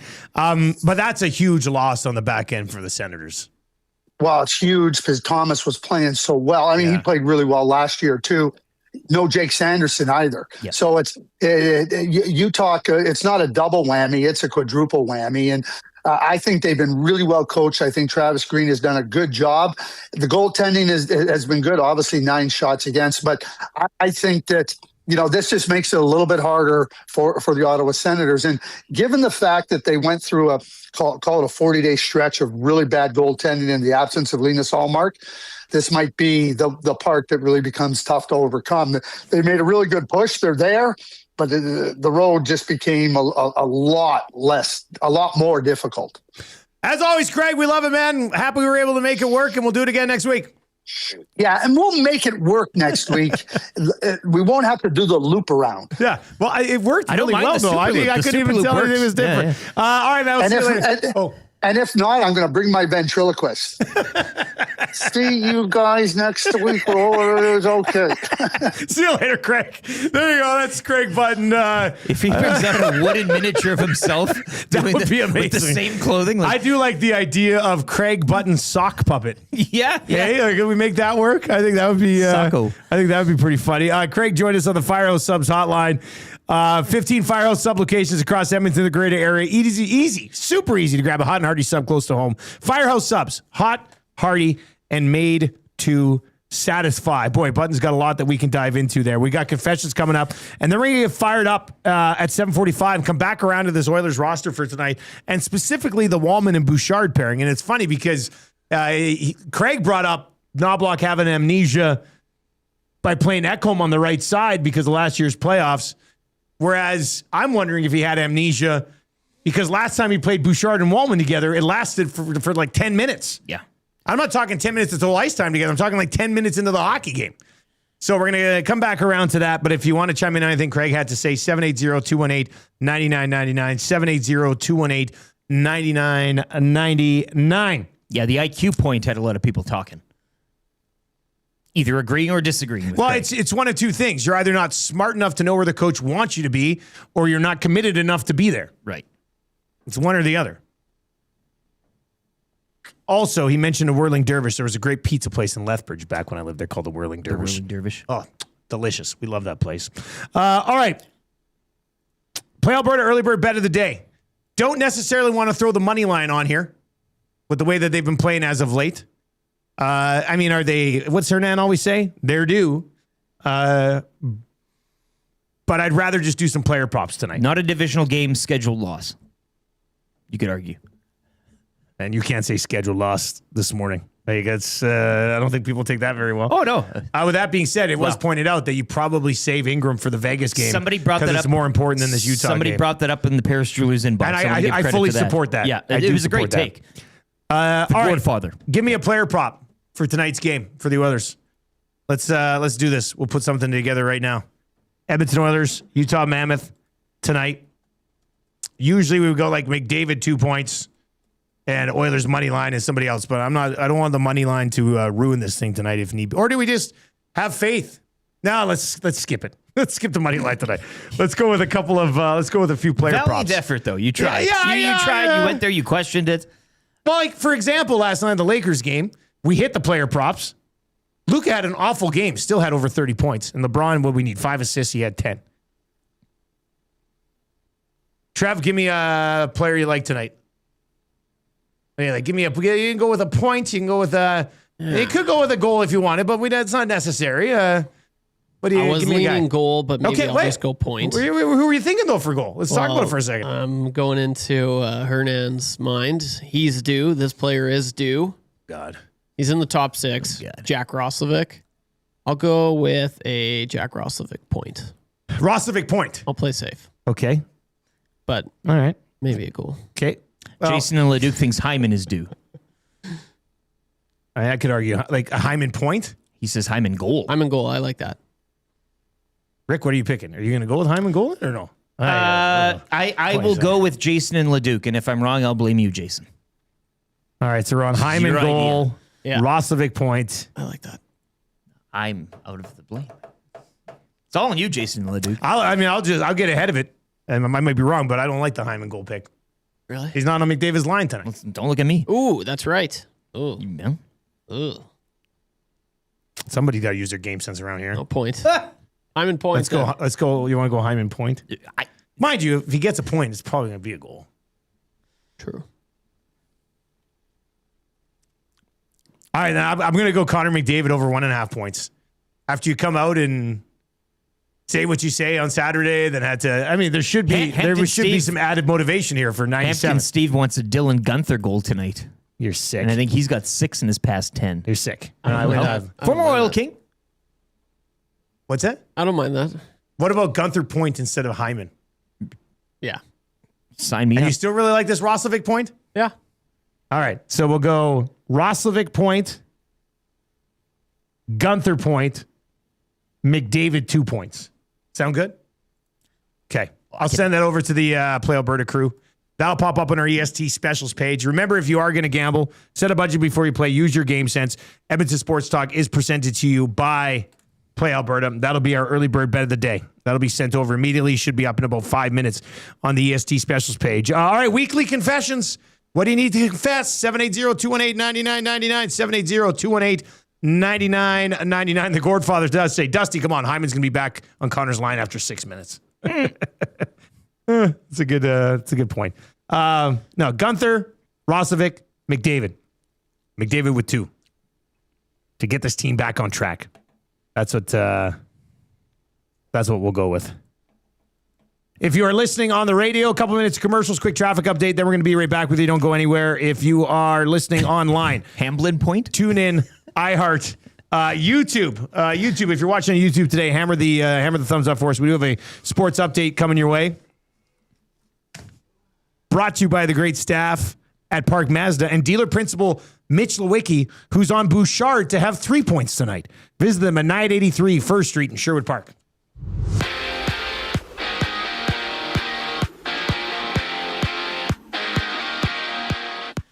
Oilers in Utah tonight looking to snap a 2-game slide. Tom Gazzola gets you set. He'll have the GCL Diesel pre- and post-game shows right here on EST. Coverage set to begin at 6:30. It's one of 15 games around the NHL last night. Just one game last night saw the Senators pull within 2 points of a wildcard spot with a 2-1 win over the Rangers. R.J. Barrett led the way with 27 points as the Raptors snapped a 2-game skid, 143-127 over the Jazz. Their road trip continues tomorrow against the Clippers. Lakers, meanwhile, they saw their win streak snapped at 9 with a 113-110 loss in Detroit. 4 games in the NBA later tonight. Over to tennis, where Vicky Mboko advanced to the quarterfinals of the Miami Open yesterday. She will face Carolina Makova later today at noon. Felix Auger-Aliassime, meanwhile, was bounced in round of 16 play. And Tiger Woods returns tonight. He hasn't played on the PGA Tour since the Open Championship in 24, but will be competing for the first time since his back surgery in October of 25 for Jupiter Links. Jupiter Links fell to LA Golf Club 6-5 in match 1 last night. Match 2 goes tonight at 5 with match 3, if necessary, at 7. Sports update brought to you by the great staff at Park Mazda and dealer principal Mitch Lewicki, where he dressed up as a whirling dervish for Halloween last year. Hi there. If you're like me, you like to picture yourself in luxury, even though there's absolutely no way you could afford it. And if you can, well, even better. Thankfully, I picture myself in something that is luxury, but still absolutely affordable, like the all-new Mazda CX-90 from Park Mazda. With the new luxury features like facial recognition settings and quilted detail Napa leather seating, I can pretend to be comfortable with all of my proper settings activated without even touching a button, thanks to Mitch Lewicki and the great staff at Park Mazda. I like to picture Mitch Lewicki with like a giant eagle's wings and singing lead vocals for Lynyrd Skynyrd with like an angel band. And I'm in the crowd hammered drunk. Park Mazda, your dealer for life in Sherwood Park off Y Road, parkmazda.ca. He's a jitterbug. He's a jitterbug. He's a jitterbug. He's a jitterbug. Hello, Moto. He's got the boom boom inside his heart. When the puck gets dropped, yeah, his engine starts. Hockey IQ inside his brain. He loves the newt, cause they think the same.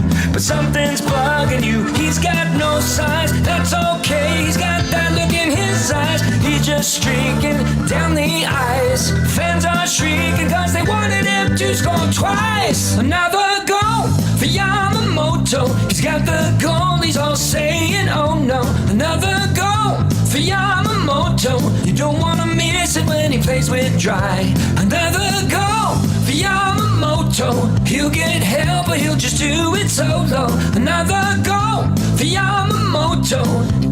He looked great last night when he's with New Gen Dry.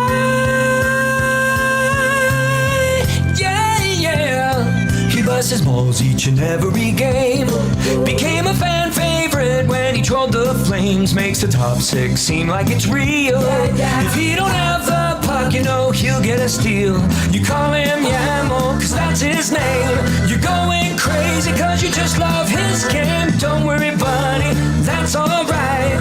Just start singing cause he put the puck in last night. Another goal for Yamamoto. He's got the goal, he's all saying, oh no. Another goal for Yamamoto. You don't want to miss it when he plays with Dry. Another goal for Yamamoto. He'll get help, but he'll just do it solo. Another goal for Yamamoto. He looked great last night when he's with New Gen Dry.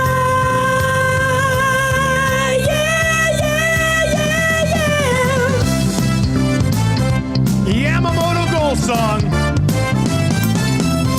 That's a throwback, isn't it? Good for him. Basically been a full-timer this year with the Mammoth, a team that's been better than the Edmonton Oilers this year. So Congratulations to Yamamoto on having some ups and downs, but finding his way back to being a full-time NHLer. It's kind of nice to see for him. All right, we're going to get to your weekly confessions coming up, and we're going to get fired up for Gemco as well. You can text us anytime, 780-218-9999, 780-218-9999. Keep those...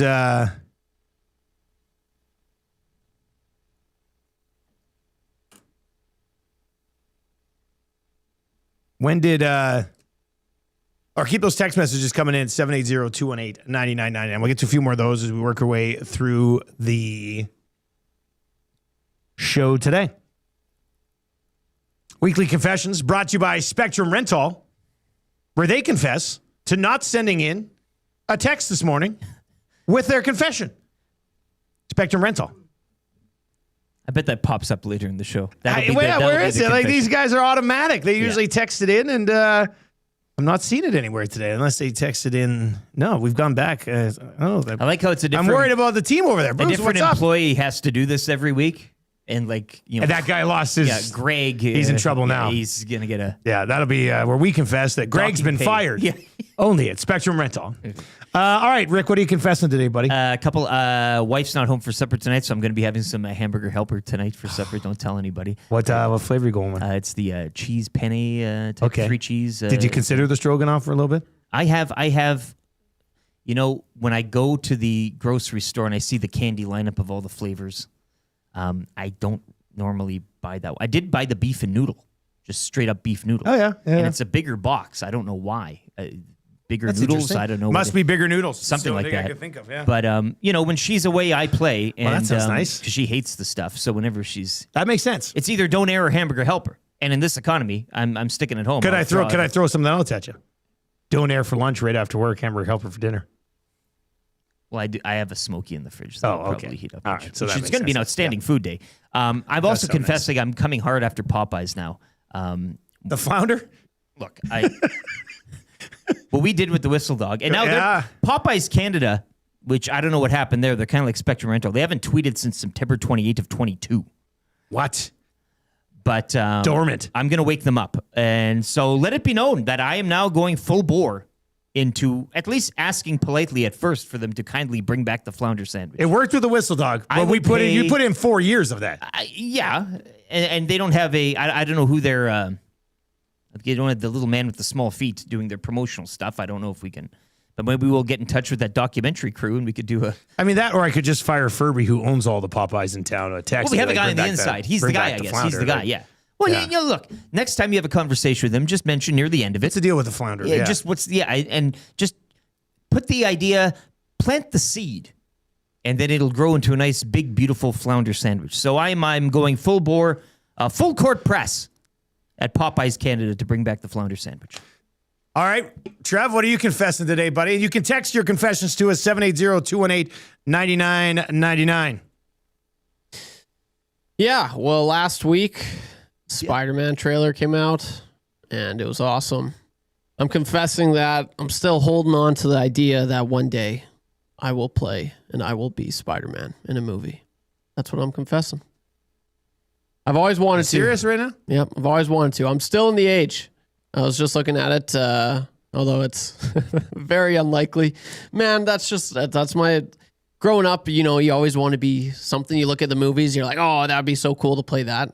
I always, still to this day, I've always wanted to play Spider-Man. Yeah. How cool would that be? Do you do theater? Like, do you take part in? Have you ever acted community in theater or anything? Like I was in drama. Right. But now, are you still? No, but you know what? I confess, when I moved to Edmonton, as a new city, and so you went around and pretended to be Spider-Man? No. Oh. But my roommate, Brandon, my best bud, his wife, Tony, I was like, she was in drama as well. I was like, Tony, we should enter a play. We should do some drama. When you moved to Edmonton? Yeah, I was like, that was like a bucket list thing just for to me. Keep yourself fresh. Yeah, that was like a bucket list. I was like, when, I don't know. I had no idea if I was going to be in Edmonton for like 2 years, 3 years, 4 years, but obviously I'm going to stay for quite a while now. And coming into the city, I was like, yeah, like I wouldn't mind by the time I move back, if I ever move back, I want to be in a play, maybe be in several plays. But so that kind of worked out being my confession. Join an improv. So group. did you I do still a play? have yet to be in a play. So you're telling us the story about how when you moved here, you talked to That's a somebody bucket and you list. said that you wanted to be in a play. Bucket list thing. Yeah, we were both like, yeah, let's do it. So this is a guy, Rick. Jerry let me- Haraxi just texted me. He says, you tell Trevor, I'm well connected with Edmonton Musical Theater. And I'll see if we can get a Spider-Man at all for Of course, Haraxi is connected with Edmonton guessed. Musical I mean, Theater. How did I not think of the guy who runs Spirit of Edmonton to be connected with musical theater? You should join an improv group, though. Improv? That'd be cool. Just, again, keep the wheels greased. I don't think you should do any of this. Why? When you're too scared to lip sync Frozen at the Estes. Not too scared. Yeah, It's I ridiculous. told you. No, it's not ridiculous. Has nothing to do with being Dude, scared. it would be That's like- a smash hit. No, it wouldn't. You Yes, want to it make would. fun of me. That's why you want me to do I want to it. fully support you in your dream to be on the stage. No. We've been talking about this. One of Trev's big things is that he knows every word to let it go. Yeah. And you can sing it. He likes to sing it. Yes. And I said, you don't even have to sing it. You could sing it if you wanted, but you could at least lip sync it at the Estes. And we say, up next, YouTube Trev performs Let It Go. If you don't even have the balls to do that, how are you going to get up on stage and play Spider-Man? I've been on stage several times, growing up, high school, middle school. I've been there. I've done that. Do Frozen then, you coward. No, you just want to make fun of me. I don't want to make fun of you. I think it would be... and then take photos of me and then mock me I think it would be for one years. of the most amazing things of all time. No, you'd only think it's we get amazing. you into an outfit that isn't a dress, but is similarly designed to how her dress looks. That isn't a dress. Benson Boone would wear it. We'll get you into like a Benson Boone outfit. Good for Benson Boone. And then you can sing Frozen. No. And then there's a talent scout at the Estes. They see you and they say, oh, this guy's got to be on stage. This is like waiting for Guffman. Yeah. We get a scout to come, and he sits there and he watches it, and he's like, "Well, what?" That's your big moment, Trev. Yada yada yada. You're Spider-Man. Get the call up to the majors. This has nothing to do about my balls being big or not. I've got big balls. Okay, I can do it. I just don't want to because that's ridiculous. Get me out there to sing anything else, but Frozen.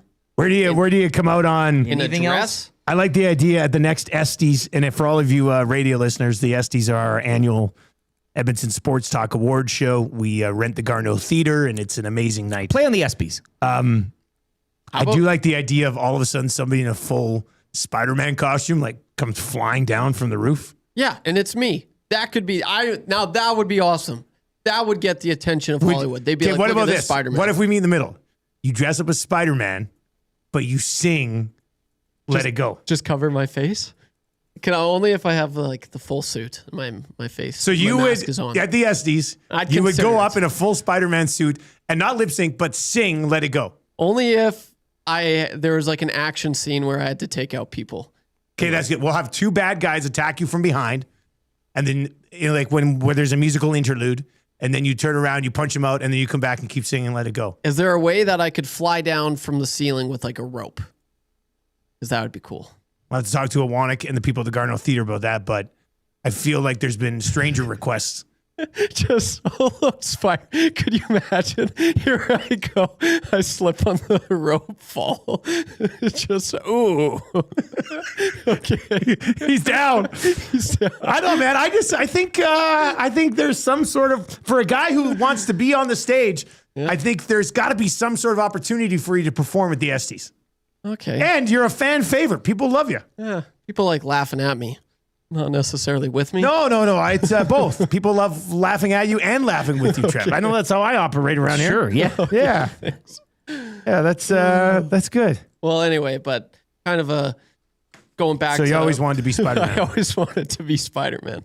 And Tobey Maguire, 26 in the first Spider-Man. Andrew Garfield, 27. And you're 27. I'm 27, so I still have time. I would be. And you're a guy? Yeah, but... And you're in good shape? Yeah. Relatively, yeah. Where do you come out on upside down kisses? My favorite type of kiss.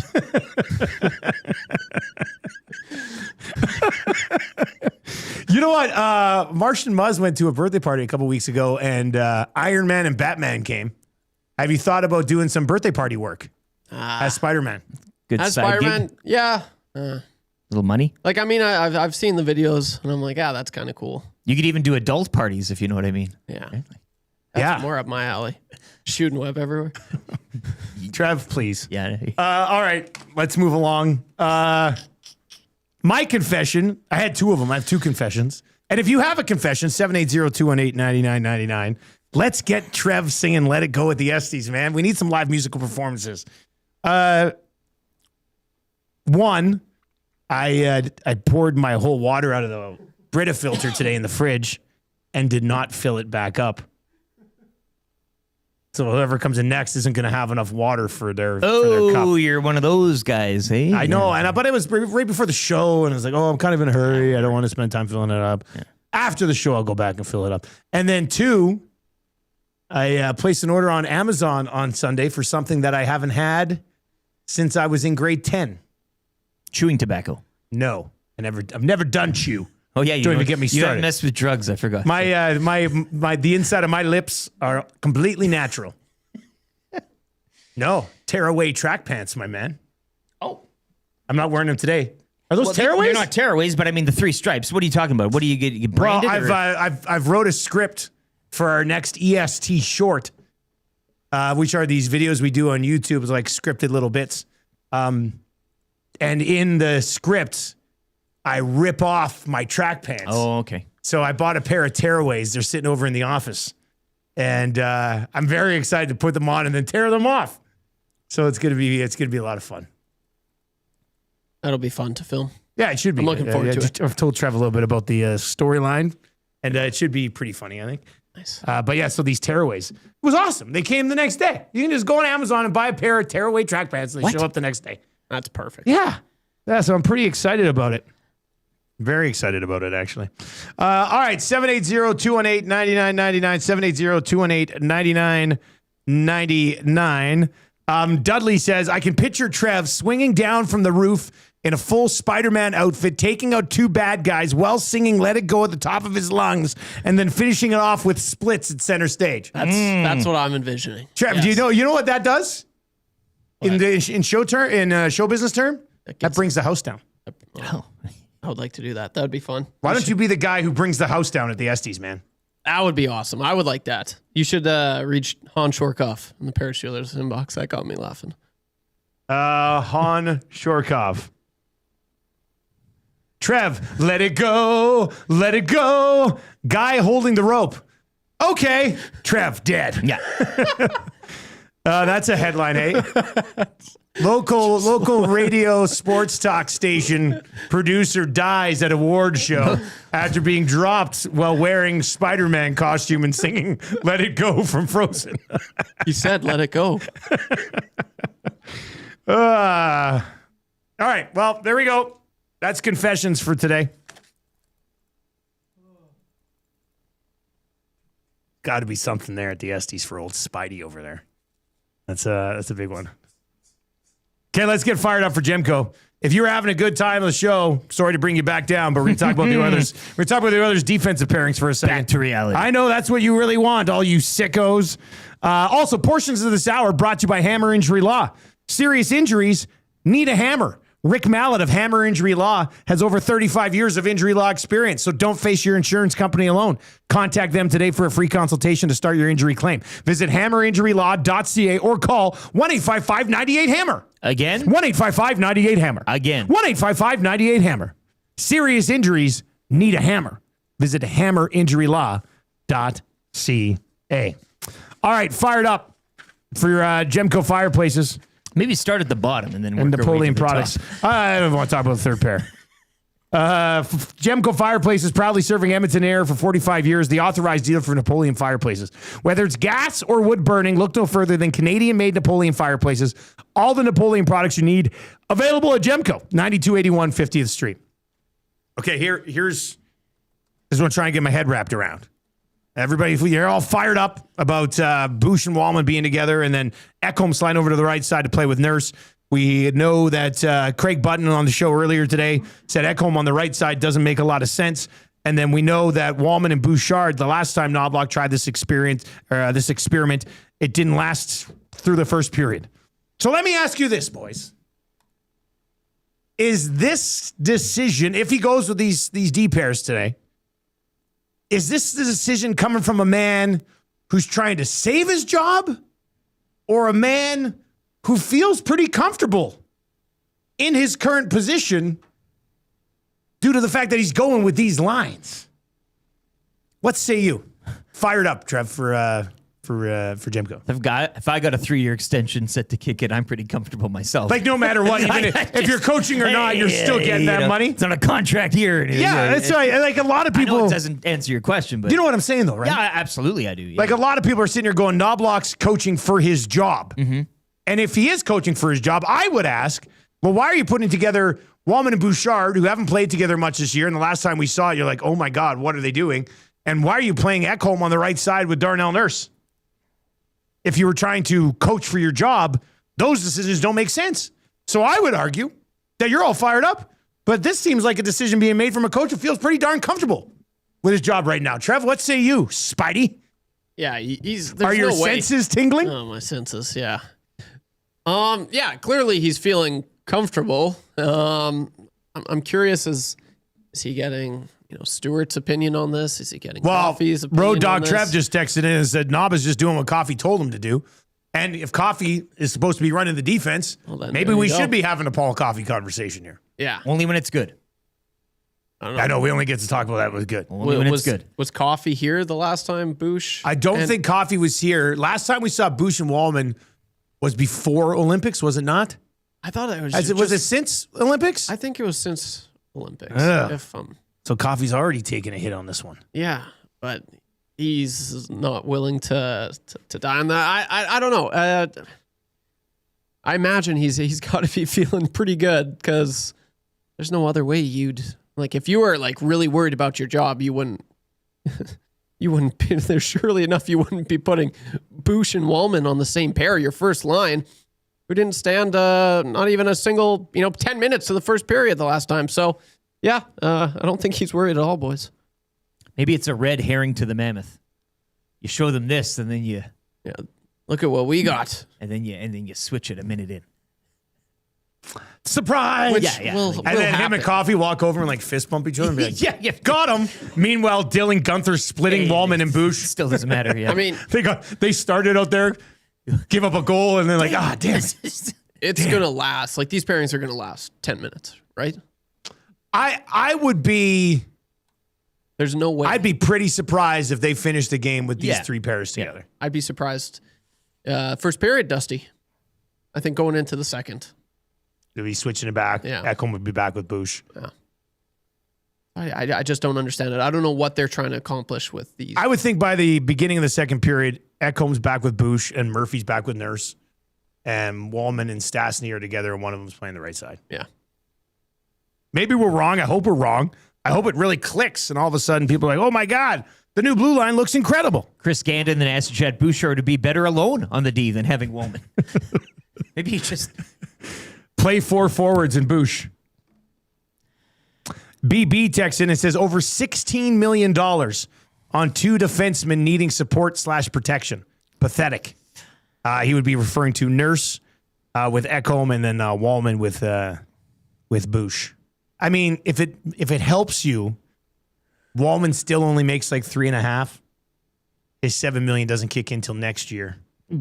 More on the Wallman contract with 3 questions too many today as well. Okay. I've just loaded this show up today with hilariously fun things to discuss. coming to play. I also threw this out a little bit earlier on. Oh, by the way, I just retweeted somebody put Trev's head on Elsa's body singing Frozen with the app Dream Face. So I retweeted that. You can find that over on Twitter. I also put this poll up a little while ago. Who should the Oilers start tonight? A couple hundred votes. 60% of people are saying you start. Well, actually, 61% of people are saying you start Tristan Jarry tonight. What are the options again? The other one is Ingram. Okay. There's Yeah. not a third. No, I thought about putting call up Pickard on there, but then you know how people are, and they would just spoil the vote would be vote. totally slanted. So Tristan Jarry's got. This is the world we're living in.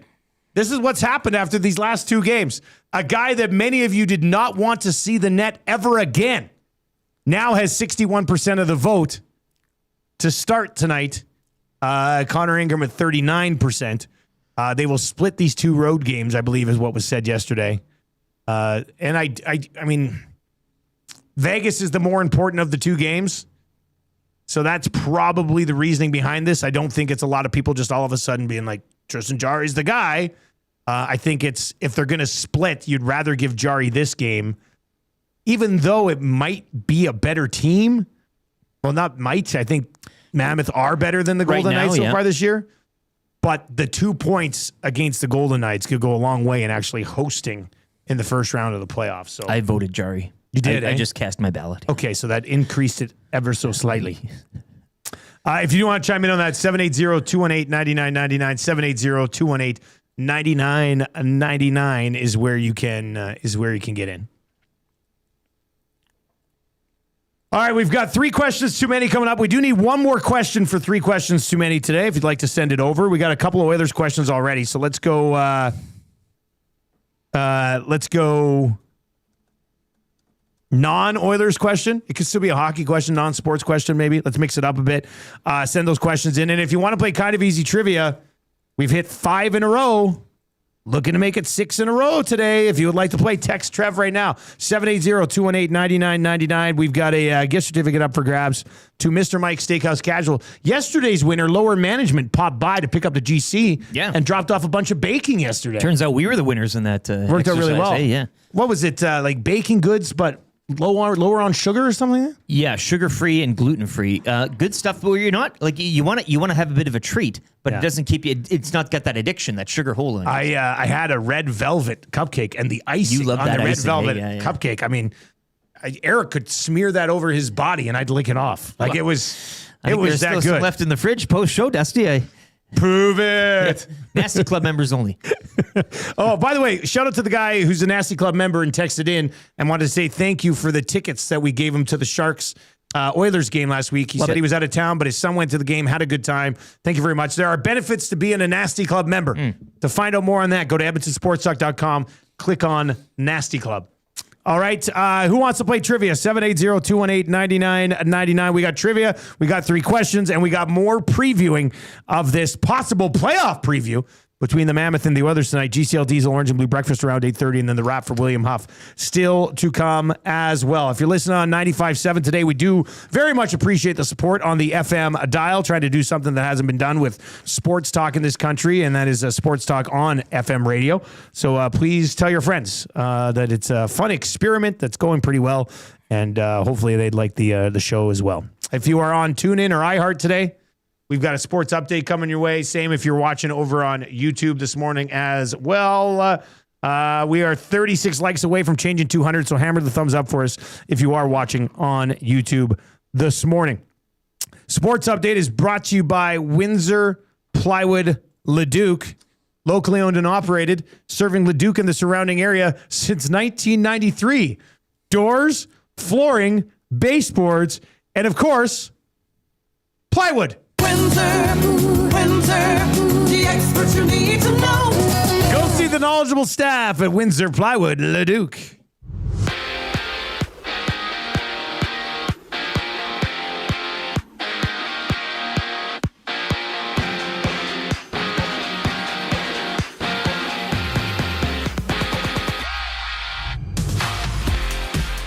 Oilers in Utah to battle the Mammoth tonight, looking to snap a 2-game slide. Tom Gazzola gets you set. He'll have your GCL Diesel pre- and post-game shows here on EST. Coverage begins at 6:30. It's one of 15 games around the NHL tonight.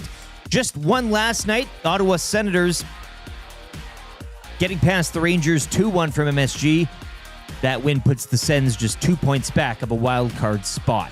RJ Barrett had 27 points as the Raptors snapped a 2-game slide, 143-127 over the Jazz. Raptors road trip continues tomorrow against the Clippers. Elsewhere, the Lakers win streak snapped at 9 as they fall in Detroit 113-110 to the Pistons. 4 games in the NBA tonight. Vicky Mboko advanced into the quarterfinals of the Miami Open yesterday. She will face Carolina Makova later today at noon. Felix Auger-Aliassime was bounced in round of 16 play. And Tiger Woods set to return tonight. He hasn't played on the PGA Tour since the Open Championship in July of 24, but he will be competing for the first time since his back surgery in October of 25 for Jupiter Links. Jupiter Links fell to LA Golf Club 6-5 in match 1 last night. Match 2 goes tonight at 5 with match 3, if necessary, at 7. Sports update is brought to you by Windsor Plywood Leduc, locally owned and operated, serving Leduc and the surrounding area since 1993. Doors, flooring, baseboards, and of course plywood. Go see the knowledgeable staff at Windsor Plywood Leduc.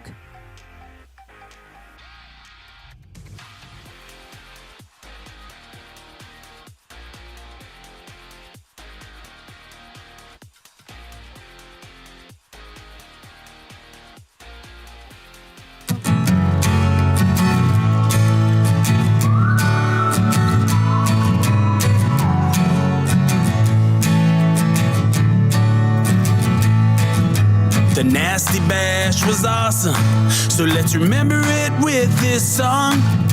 The EST on Corey B, tattoo is still looking strong. 6:30 it wasn't working, so old Smash said so long. AM Nasty C and Frazier yelling, turn your headlights on. 1, here comes the 2 to the 3 to the 4. Tommy met a new girl heading out the door. No homology stripping, his shirt just hit the floor. Oh my, good lord.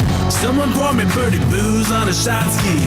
Now you know Reed Wilkins was a mystery.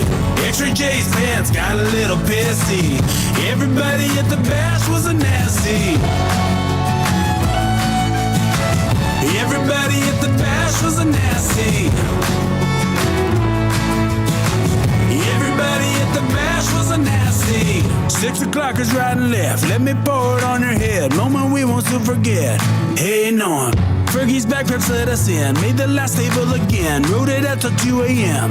Oh Lord. 1, here comes the 2 to the 3 to the 4.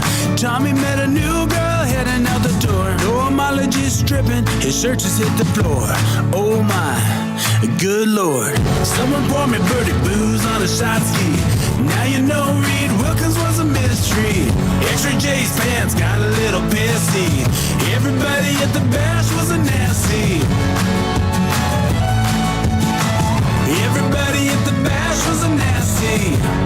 8:06 on the Nielson Show. Thank you very much for being here today. We appreciate the support. Nielson Show today and every day brought to you by Weiss Johnson. Weiss Johnson, whoa. Yes, Weiss Johnson. Get a new Train furnace right now, and you'll save 15% off any of the other mechanical systems if you get them done at the same time. So you get a furnace, and then you get a air conditioner, and you save 15% off the air conditioner, or the heat pump, or a hot water tank, or a garage heater, plus no interest for 2 years, 24 months. It's a pretty sweet deal. Visit weiss-johnson.com to book an estimate today. You can text us anytime in the Paris Jewelers inbox at 780-218-9999. You can find them at West Edmonton Mall, Kingsway, Londonderry, Sherwood Park Mall, and St. Albert Center. ParisJewelers.com. They are Canadian. They are family owned. And of course, Royal Pizza text of the day. Keep those texts flying in here this morning. And order online at Royal Pizza, royalpizza.ca, or visit one of their 14 locations in the Edmonton area. You can actually go online right now and select for your pizza to be delivered at 6 o'clock tonight. That's great. Pre-plan your dinner. You're getting home from work, and the delivery guy's just waiting out front for you. They're a busy place, so sometimes getting it it's not a bad idea. Moment, yeah, that's real good. Available for a limited time now, the Spicy Vegetarian, royalpizza.ca. Third hour of the show. We got 3 questions too many coming up. You take care. It's supper. It's 8:07 in the I know. morning. Supper's it's good. Yeah, like Tam texts me today and goes, I just don't know what we're going to do for supper. I'll say, don't worry, babe. It's locked in. Let Royal Pizza handle it. Daddy's got it. He's got it. And then boom, and it just shows up, which is a pretty good idea. GCL Diesel Orange and Blue Breakfast for the Oilers in Mammoth tonight. That's coming up. Greg Wyshynski, who usually joins us on Tuesdays, he's going to join us on Friday this week. He had some stuff come up. He couldn't join us today, so I'll spend a little bit more time diving into that game. And then, of course, the wrap for William Huff still to come as well. 8 o'clock hour of the show is brought to you by GD Liquidators, Auctions, and Appraisals. Mention ESTN, you get 5% off anything new or used over there. And do not miss their monthly online auctions. Who doesn't love a good auction? In person or online. www.gdliquidators.com. Canadian owned and operated. Make them your first call. 780-447-2787.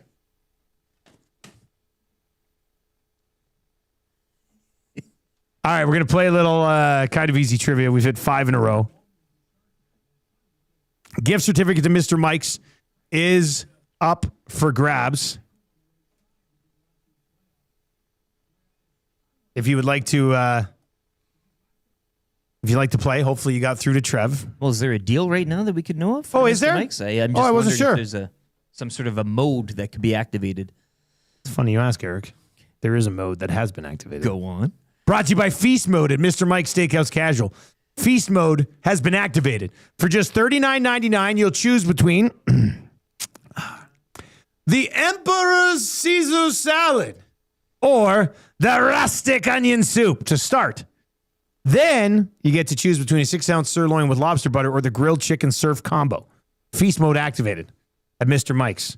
And if none of that tickles your fancy, may I suggest a classic Mike burger and fries. It's delicious. Trev, who's playing today, buddy? Who do we have? We got a birthday boy on the line today. This is McLean. Birthday boy McLean. No pressure. Last thing you want to do. This would ruin your birthday if you, if you sucked the big one. All right, McLean. Happy birthday. How you doing? I'm doing good. You know, one day old, 1 year older. That's okay. How old are you, if you don't mind me asking? 49. 49. Now, are you 53, but you've been telling people you're 49 for 4 years? No. Okay. No. All right. Well, enjoy this last year of being active. And then Exactly. obviously you get 50, you can't do anything. So, all right, here we go. Trev will start the ticker. I have to read the first question. Good luck, man. Okay. Who do the Edmonton Oilers play tonight? The Mammoth. Name one player on the Mammoth. Cooley. What is or was larger, a mammoth or an elephant? Mammoth. Which city is home to the NBA's Pistons? Detroit. What's the name of Detroit's baseball team? The Tigers. What a sports nut, huh? No! No! Oh my God. Damn it, Shake, stop it! They are going to remember that AM radio is a viable and modern source for news and entertainment. Totally. People don't listen to AM like they used to. Seems like it's more about FM and color TV. That's stupid. It sure is, Kevin. I'm stoked. You stoked? I'm stoked. Just I'm so stoked. You cannot come to my house. No, not today. Cannot come to my house. No, not today. Happy birthday to McLean. He's going to Mr. Mike's, unleashing feast mode on the day he was born. Pretty impressive. Pretty impressive. I love this over on YouTube today. And if you're watching on YouTube, smash the thumbs up for your boys here. It helps us grow the channel. Old Gil slides into the nasty chat this morning. He says, good morning from 35,000 feet, boys. Put the stratosphere on the map of places people are listening from. Listen on the old plane. I was watching, on one of my flights somewhere, I was watching the Reed Wilkins show on YouTube. And I had my iPad set up on the, and the guy sitting right next to me kept looking over, being like, it was like, what's going on here? What are you watching? What's going on here? Yeah. And I didn't talk to him at all. I don't like talking to people on planes. You didn't give him any rebut? I just like to sit down and ignore everybody and listen to stuff. You sure do. Or watch stuff. That's it. I don't. You are invisible to and fro Mexico. On flights, yeah. I always have shows I want to watch. Yeah, I don't want to talk to anybody. I just want to do my own thing. But yeah, I was pretty quiet on both of those plane rides. All right, question. Let's get into 3 questions too many today. Might have time for an extra bonus question or two, and there's some good ones. So, do you have a liner for the segment today, Rick? Yes, 3 questions too many. Brought to you by the great staff at Park Mazda and dealer principal Mitch Lewicki, who did bring back the Mammoth 10 years ago. Park Mazda, your dealer for life. The actual Mammoth. No, yeah, he's had one in his owns backyard, one. chained Yeah. up. Yeah. It's like a Shetland pony. Yeah. It didn't grow to full size, so he can just keep it in the backyard. It's just been, yeah. He tried it out one Saturday night. He had an idea, and he just said, "Well, why don't I take some of my own blood and some of this pachyderm blood?" And it's a mammoth that sells cars really well. Yes, yeah. Trying to find a pun here, but I think there is one. All right, so let's get into it. Question number 1. Guys, if Tristan Jarry starts tonight and is awesome, do you run him out there again on Thursday? No. Trev? If Tristan Jarry stands on, let's say he goalies the Mammoth tonight. We don't get to say that about Oilers goalies very often. They get outshot 40-16 and they win 3-1. Do you give Jari the net again on Thursday, or do you go back to Ingram no matter what? I think I would. I'd go with Hey, Jari. big Jari guy, eh? Go with the hot hand. I've always been a believer of that. I mean, I think it could probably be justified. Yeah. If he stops 100 shots, Just, yeah. Like when a goalie has had that performance for the Oilers, just look in the last few years. What's the bare minimum level? Faces 30 shots, has a 970. Yeah. Like that gets the net back for him. But Ingram's the number one, isn't he? Isn't that been decided? Like that's your. Well, that's the thing. That's why I'm like. Now we're going back into this. They said that Ingram was going to be the guy, and if Ingram's the guy, no matter how good Jari plays tonight, you probably go back to Ingram for a huge in-division game against Vegas. Right. Was the question, would I, or do you think Knobloch would? It says, if Tristan Jari starts and wins tonight, do you run him out again on Thursday? Yeah, I would. This text says you'd have to start him again just for the confidence builder. Yeah, like that's big. But that being said, But how often does the guy you say your number one guy doesn't play in back-to-back games? And I mean, it's a shorter, way shorter sample size, but I mean, I wouldn't say stood on his head, but he looked good when he was called upon and when Nathan McKinnon ran the net. And he, in the third period there, he had above a 900 save percentage, albeit with 15 minutes left. Yeah. But then we were all saying, no, you got to probably, that was big for him. Look at his confidence. He got torched against Dallas. Next game, he got torched. So maybe not then. Question number 2. And you can play along with these questions. That's why we do them. You can text in your own answers, and then we can discuss those too. 780-218-9999. Do you guys think the Oilers could find a taker for Wallman before his no movement clause kicks in? And I have to clarify something on this question. His no movement clause has already kicked in. He had if you go and look on his page at Puckpedia, he had a 10-team no trade list. But on it, there's a note on his contract page that says when he signed with the Oilers and got the full no movement clause for the next 7 years, they also gave him one for this year. Which I didn't know is a thing. I didn't know you could do it. But if you go to his Puckpedia page, it says he does actually already have a no movement clause. His contract kicks in next year. He's already 30. You've got Wallman signed through his 31 to 37-year-old seasons at $7 million per. I don't want to say that's an unmovable contract, but that's going to be pretty tough to get out of. If it's a lot of Splenda you're adding to that. That's what were they thinking here? Like Detroit gave something up to get rid of him. There had to have been something there that wasn't right. And then San Jose just is like, thank you, we'll take something to get rid of him, and then we'll get something good to get him. And then the Oilers give him $7 million. A contract hasn't even kicked in yet, and we're trying to figure out where you sort of protect him in the lineup for $50 million over the next 7 years. So I don't know, man. I think you're just gonna have to hope that he continues to get better now that he's 30 years old. Yeah. Yes. How many games has he played as a defenseman? Right? I don't know. I look at Wallman and I go, he's a very serviceable defenseman that I'd like to pay between $4 to $5 million for. Sure. That's the price for sure. I think there is maybe that upside, what he was able to do. If I'm not mistaken, he had a career year last year with points. Looked great in San Jose. But why'd you give him 7 years? But the 7 year, there's no. I just don't understand it. And again, it's the Oilers. I guarantee the Oilers went to him. They're like, here, we're just gonna give you 7. He was probably surprised. Yeah. Oh, really? Oh, perfect. I was gonna, maybe want 4 or 5, but yeah, I'll take 7. How much? I was thinking $5 million. Oh, well, we were thinking 7 actually. Yeah. Can you be this effective till you're 37 years old? Yes, I can. It's a rather incredible twist. Being 18 months out of having a team not want you around at all to get $49 million in a full no movement clause from another team. Yeah. Barbershop window in the nasty chat. We hate Wallman now. LOL. Always the whipping boy in E-Town. You got Hyman, Dry, and McDavid on discount, but crying about Wallman. You know what, man? Text me in 3 years. We'll see. We'll see if you're still thinking the same thing. Let's text me in 12 months. Set the date. We'll see what you're thinking. Set the alarm. See how this one ages for you. Like I said, serviceable, but not $7 million. Not even remotely close to $7 million. In my opinion. I could be wrong. Obviously, the team thinks he is. So they've been really good at managing contracts. Guess I have to take their word for it. Question number 3.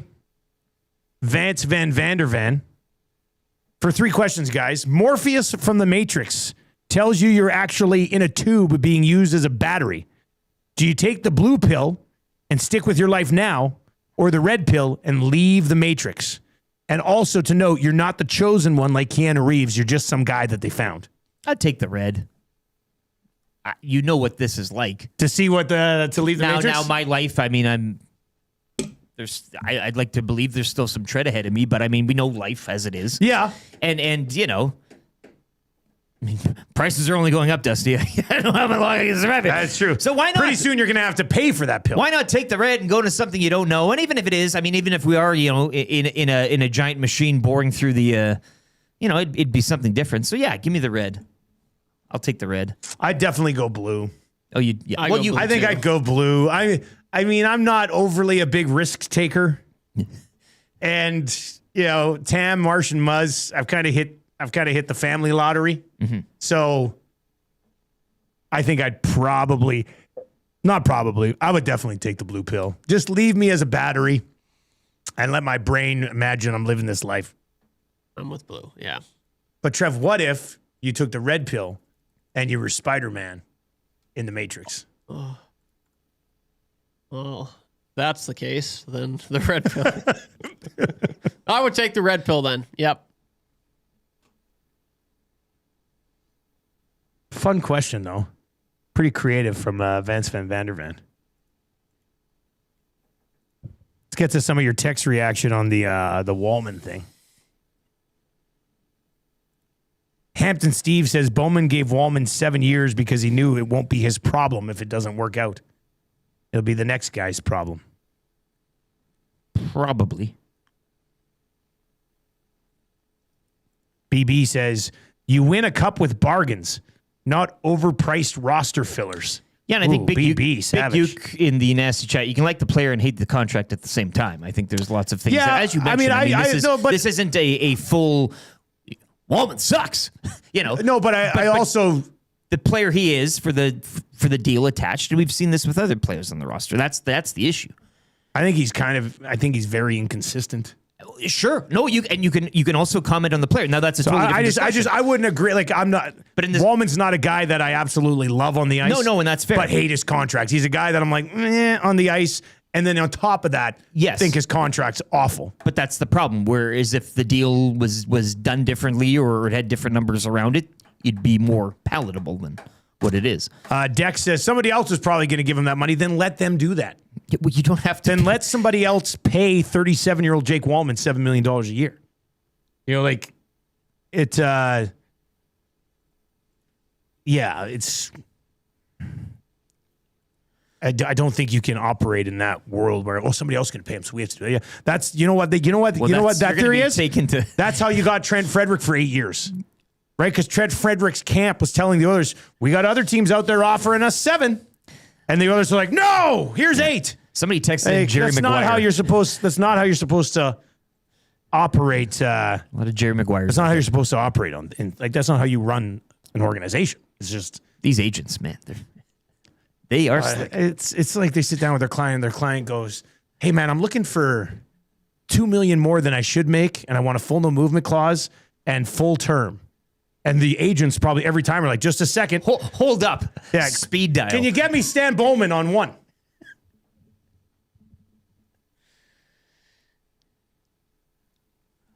Greg in the Grove says, I just got into my truck and tuned into this contract discussion. I thought you guys were messing around. Are you correct? Please tell me you are, and this isn't a real contract. Greg in the Grove. No, this is what do you mean? This is the contract. We don't mess around here on this 7 years, kicks in next year, $7 million a year. from the ages of 31 to 37.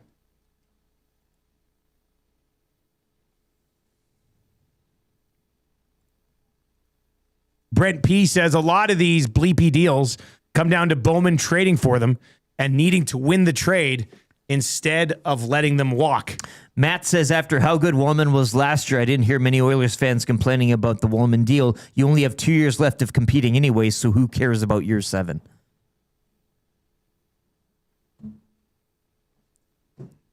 Yeah, I mean, who cares about the final 5 years of the Wallman contract, I guess, if they only have 2 years left to compete? Might as well just pay $7 million for a guy That's the that idea. Yeah, doesn't even necessarily, I think, fit in the room very well. Let her buck them. Like, yeah, well, I don't know. I don't know. That doesn't make a ton of sense either. Wade is in and says, when you give a guy a no movement clause, you're supposed to save some money. But right, that's supposed to kind of be a negotiating chip where, yes, I want 8, but if you're going to give me the full no movement clause, it gives me some control, so I'll accept 7. Whereas here, it kind of feels like you just get it all. Blaine from Scottsdale says, so who are you going to replace Wallman with? One of our stellar draft picks or sign a free agent on a bargain? No, here's the deal. I think you can get a defenseman like Wallman for $4.5 million. That's the point of this conversation. That's the point of this conversation. That's what we're talking about. Right? This is a team that has $7 million on Wallman. You can't figure out where you want to play him. They're spending over $9 million on Nurse. You're playing him with Ekholm tonight to, I guess, help him. And then you're paying a ton of money to Bush, which is by far the most of the earned of those contracts. At least Bush is going to give you 80 points. Brandon from Windsor. Greg in the Grove hasn't been in his truck in 6 months. Yeah, Greg in the Grove was like, the Oilers have Wallman? Since when? Anyway, I mean, let's you hope that there is a consistency and a steadiness that continues to emerge with his game. Prior to let's just think about this for a second. Prior to last season, in which he was 29 years old, his career high was 21 points. In fact, he was a 29-year-old defenseman who had about 50 points in his entire career and was given away by the team that had him for the previous 3 years. He goes to San Jose, puts up 32 points in 50 games. The Oilers trade for him. He puts up 8 points in 15 games, and they give him a 7-year contract. Whereas, I mean, he didn't even stick as an NHL regular until he was 27 years old. Those guys usually don't get $50 million contracts after a team gave them away a month or a year earlier. Like, there's not a lot of logic behind it.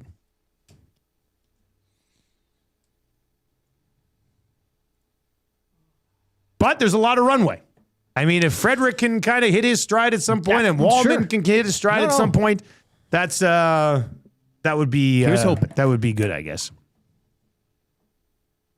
Baggio texts in and referencing a comment that he sent in a little bit earlier, says, Craig nailed it. He's talking about Craig Button. He goes, it's roster construction. I'm not saying that Knobber is the Glenn Sather of this generation, but I think the last 2 years he pushed the right buttons. Stan the Caddy has made brutal roster decisions on who not to bring in and who to sign. Barbershop Window says, Wallman ain't the issue. It's the coaching. Why does everyone suck when they go to the Oilers, but good players on every other team? That's the thing. Wallman wasn't a good player anywhere except San Jose for half a season. He had 18 points in 63 games in 22-23. He had 20 points the next year in 63 games. He did nothing in St. Louis for 3 years. Like, he was never a guy that Detroit or San Jose, for that matter, were ever going to give $49 million to. There was no chance that was going to happen except here in Edmonton. But somebody else was. Nobody was.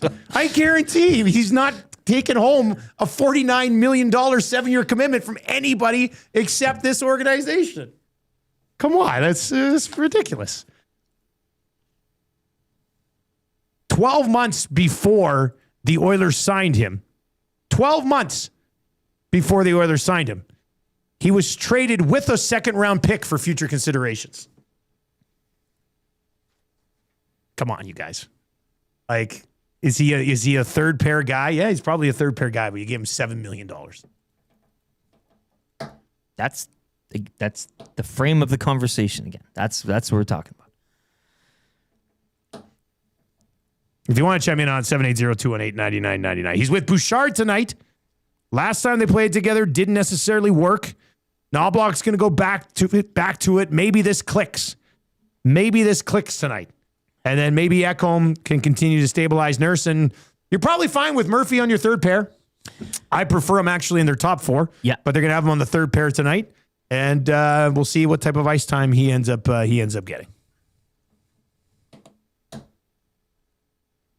If you were listening on 95.7 this morning, we've got the GCL Diesel Orange and Blue Breakfast coming up next. Take a look at the Mammoth and the Oilers tonight. Utah has been better so far this year than the Oilers, but can the Oilers find a way tonight to get it done on the road and sort of snap this 2-game slide? And is it going to have to be Connor McDavid lights it up, or is it everybody else plays well, kind of first post-Draisaitl game against the Sharks? Right? We've seen 3 games now without Draisaitl. Looked great against San Jose. A little bit of a hiccup in the second, but a really good third period. And then the Florida game, they just, I don't know. To me, it didn't look like they were in it. They just, yeah. And then Tampa, I thought emotionally they were in it, but they had some breakdowns that left the guy who's going to win the Art Ross and the Hart wide open twice, and he killed you. McDavid multi-points in all 4 career games against the Mammoth. It's good to know because he's on the parlay. So we'll get into that. GCL Diesel Orange and Blue Breakfast on the way. A couple minutes of commercials, traffic update. If you're listening on 95.7, if you're on YouTube today or iHeart or TuneIn, we do have a sports update coming your way right now. Sports update is brought to you by the Bids for Kids event. Edmonton Sports Talk Bids for Kids event presented by GS Construction in support of kids sport. Join myself, Mark Connolly, Gene Principe, among others, on Tuesday, April 14th. They really want your support. We would love to have you out. For everybody who's been there before, you know it's a fun night. It's just you pop by from work. You don't got to go home and get changed. Like there's a wrong graphic, Trev. It's not like you have to go home and get all fancy. You just pop by after work. Yeah. We do a live hot stove. There's a delicious buffet. Have a couple of beers. Hang out. Raise some money for kids' sport. And it's a really good time. Good finger food buffet. I was Awesome not finger fancy food at all. buffet. I wore my regular civvies last year. Yeah. Fit right in. It was Exactly. It's a very relaxed chill atmosphere. charity evening. www.kidsportbidsforkids.com. It's kidsportbidsforkids.com. And use the code ESTBIDS when you buy your tickets. 10% off. I think Reed and Jay are going to be doing their show there live before. It's going to be a fun day. We really appreciate the support. I know Kids Sport would absolutely love the support as well. So we can get into that.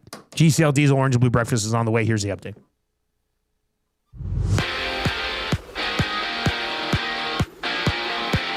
Oilers in Utah tonight looking to snap a 2-game slide, one of 15 games on tonight's NHL schedule. Tom Gazzola gets you set.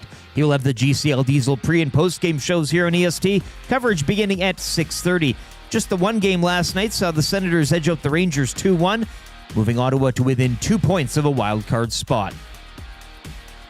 Over to basketball, where the Raptors will continue their road trip tomorrow against the Clippers. Raps snapping a 2-game slide last night with a 143-127 victory over the Jazz. Elsewhere, the Lakers' win streak snapped at 9 as they would fall 113-110 in Detroit. 4 games in the NBA later tonight. Over to tennis, Vicky Mboko advanced into the quarterfinals of the Miami Open yesterday. She will take on Carolina Makova later today at noon. Felix Auger-Aliassime bounced in round of 16 play. TGL Golf welcoming Tiger Woods back later tonight. He hasn't played on the PGA Tour since the Open Championship in 24, but he'll be suiting up tonight for Jupiter Lynx, who fell to LA Golf Club 6-5 in Match 1 last night. Match 2 goes tonight at 5 with Match 3, if necessary, later at 7. Sports Update brought to you by Edmonton Sports Talk Bids for Kids event presented by GS Construction in support of kids sport. Join Gene Principe, Mark Conley, Dustin Nielsen, among others, Tuesday, April 14th, 5:30 to 9 for a live hot stove, delicious buffet, silent auction, and more. Get your tickets today at www.kidsportbidsforkids.com.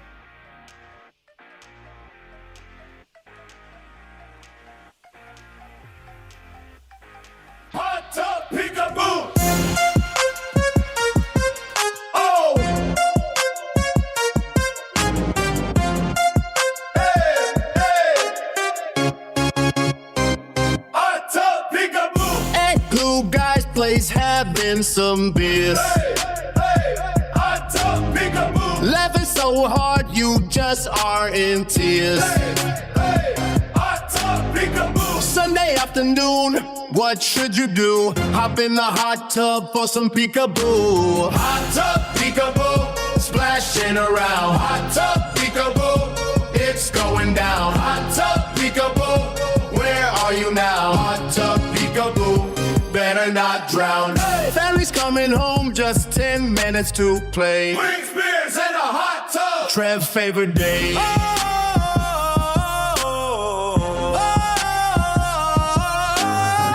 tub peekaboo. Splashing around. Hot tub peekaboo. It's going down. Hot tub peekaboo. Where are you now? Hot tub peekaboo. Better not drown. Hot tub peekaboo. Splashing around. Hot tub peekaboo. It's going down. Hot tub peekaboo. Where are you now? Hot tub Peekaboo. Better not drown.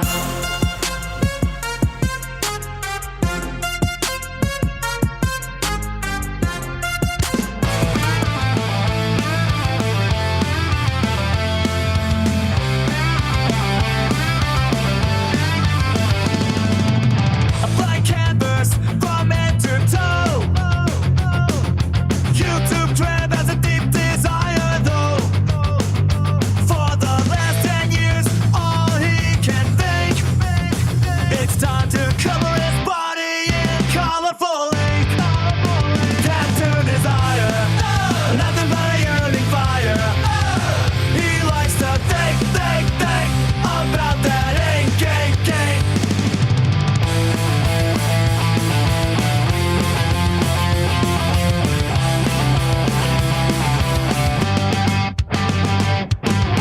The one thing that he really believes, he'd look a lot better with a couple of sleeves.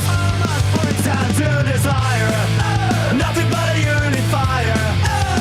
He likes to think about that ink, ink, ink. Tattoo desire, nothing but a yearning fire.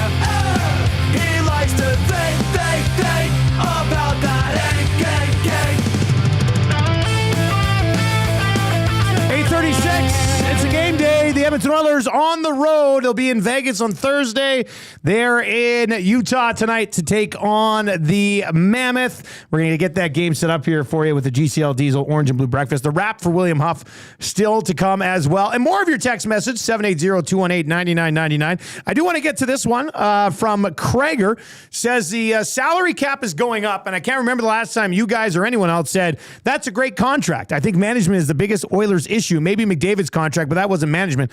That was Connor giving them a deal, and management is effing it up. Well, I mean, we'll see what they do this summer with the McDavid money that has been saved. I would say this, the Vasily Podkolzin contract. Yes. Tidy piece of work. Yes. It kicks in next year. It's 2.95. Miraculously, it doesn't have a no movement clause. It has no trade protection until the third year of it, and it's a 10-team no trade list. So that's like a very un-Oilers-like type of contract. I mean, they've got full control of Vasily Podkolzin for 3 more years, and that's at $2.9 million. I mean, Vasily Podkolzin could be a 15-goal guy over those 3 years, maybe even more. But I would think with the way that he's played recently, he's 24. He's going to have almost 20 goals this year. I think it's reasonable to think that he could be a 15-goal guy each of the next 3 years at $2.9 million. That's an okay contract. That's a good That's actually, I'll say this, that's a good contract. I would also point out that the Leon Draisaitl contract, I know it's $14 million, but as that thing, he's under control till 2033. By the time we get to 28, 29, Leon's not even going to be a top 15 paid guy in the league. So the Leon contract was actually a pretty good contract as well. I think Bouchard at the 10.5 is what he is worth, and probably offensively He probably should be paid a little bit more offensively. So, I mean, that one's not bad either. But then it's these other ones in there that are unnecessary. No, I don't want to. But it's the other ones. There's some other ones in there that you're like, and I think that's why a lot of people are kind of, you're excited for the offseason when it gets here because you're always excited for every offseason. I think you're also probably a little nervous for the offseason because this offseason is going to be absolutely critical in whether or not you're a legitimate contender for the next 2 years and possibly the last 2 years of Connor McDavid. So you have to see. But there's some flexibility here this year with Adam Henrique being gone. Roslovic, we'll see what happens with Roslovic. You're not going to get him at the 1.5 that he's on right now. If you want to keep him around, it's probably going to cost you. So they're going to have some cap space to spend. It's just a matter of if they do it with a Podkolzin type contract or they do it with a Wallman type contract. Big decisions. Should be pretty fun thing in June and July. All right, let's dive into your GCL Diesel orange and blue breakfasts. I mean, the easy question to ask everybody listening right now is, what do you expect from this team tonight? Well, Jasmine checked in to the Nasty Chat. What'd she say? She's calling the Utah Mammoth random and calling a 2-0 Oilers win. 2-0 Oilers win? That would be something. GCL Diesel, providers of the best diesel engine components around, from turbochargers to injectors, fuel pumps to sensors. They are the critical engine component experts, proud to serve Edmonton and the northern Alberta area for over 50 years. The Edmonton Oilers coming into this game 34-28-9, 77 points, third in the Pacific, seventh in the West. Power play sitting at 31%. It has obviously not been what it was with Leon Draisaitl, which should not be a surprise. I mean, no. Draisaitl's an absolute stud. Penalty kills still sitting at 76.9%. As for Utah, they come in 37-28-6, 80 points, fourth in the Central, fifth in the West. They have a goal differential of plus 25. The Oilers are at plus 1. The power play for Utah, about half as effective as the Edmonton Oilers. They are 32 for 193 on the year at 16.6%. Their penalty kill slightly better than the Oilers at 79%. Edmonton has played in Utah once and picked up the victory. Connor McDavid has multi-point games in all 4 career games against Utah. The Nuge has a point in all 4 career games he's played against Utah. And Podkolzin has a point in 3 of the 4 games that he has played against Utah as well. The Oilers beating them 6-3 at Rogers Place back on October 28th. They will meet again on April 7th to wrap up their season. As for projected line combinations, the Edmonton Oilers yesterday did practice. Connor McDavid out for a quick rip around, and then it looks like he'll be in between Matt Savoy and Vasily Podkolzin. I like it. I like a Podkolzin, Savoy, McDavid line. Let's see how it goes. I know it's not Nuge and it's not Hyman, but I think Savoy has shown that he can play with Connor McDavid, and I think Podkolzin and the style of game that he plays has shown that he can play with either Connor McDavid or Leon Draisaitl. Your new nuclear option. I do like the top line. Nuge, Roslovic, and Hyman. Intrigued by this too. 3 veteran guys. I think since Draisaitl has been out, Nuge has been a little bit disappointing as far as guys that you'd like to see sort of step up in his absence. But Nuge will be setting Roslovic and Hyman. This is at least according to practice yesterday. Dickinson with Kasperi Kapanen and Szymanski, and then Henrique with Roby Järventie and Max Jones. Klima's lid texted in the 6 o'clock hour, and he's kind of got a finger on the pulse of the call-ups and send-downs for the Oilers, and he mentioned that he thinks there's a chance they could see Hamblin tonight. Well, he tweeted out a picture of Hamblin with the eyes emoji. Oh, boy. So it's one of those, right? Oh, he's a sneaky boy. Yeah. All right, so there's that to keep in mind. And then they did move things around on the blue line yesterday. We'll see if this is what they run with. But Wallman and Bouchard back together again. Ekholm and Nurse. I'll say this, boy, if Wallman and Bouch can connect, that Wallman contract's going to look great. Nurse with Ekholm, and then Stastny with Connor Murphy. As for the Mammoth tonight, Nick Schmaltz will center Clayton Keller and Lawson Krause. Logan Cooley and Dylan Guenther together. That's going to be fun to watch. They had J.J. Peterka over on the left side. Barrett Hayden, I believe the once 5th overall pick, between Carcone and Jack McBain, and then Stenlund centering Alexander Kerfoot and Kyler Yamamoto. On the back end, Mikhail Sergachev with Mackenzie Weegar, Nate Schmidt with John Marino, he who never was, and then Ian Cole with Sean Dursey. As for a list of players who aren't tough enough to play hockey tonight, Rick, what do you got? Well, we'll just go to the Oilers because everybody in the Utah Mammoth is tough enough to play hockey tonight. So they're healthy. Injury-free. And, of course, for the Oilers, Janmark, Doc, Lazar, Draisaitl, and Emberson.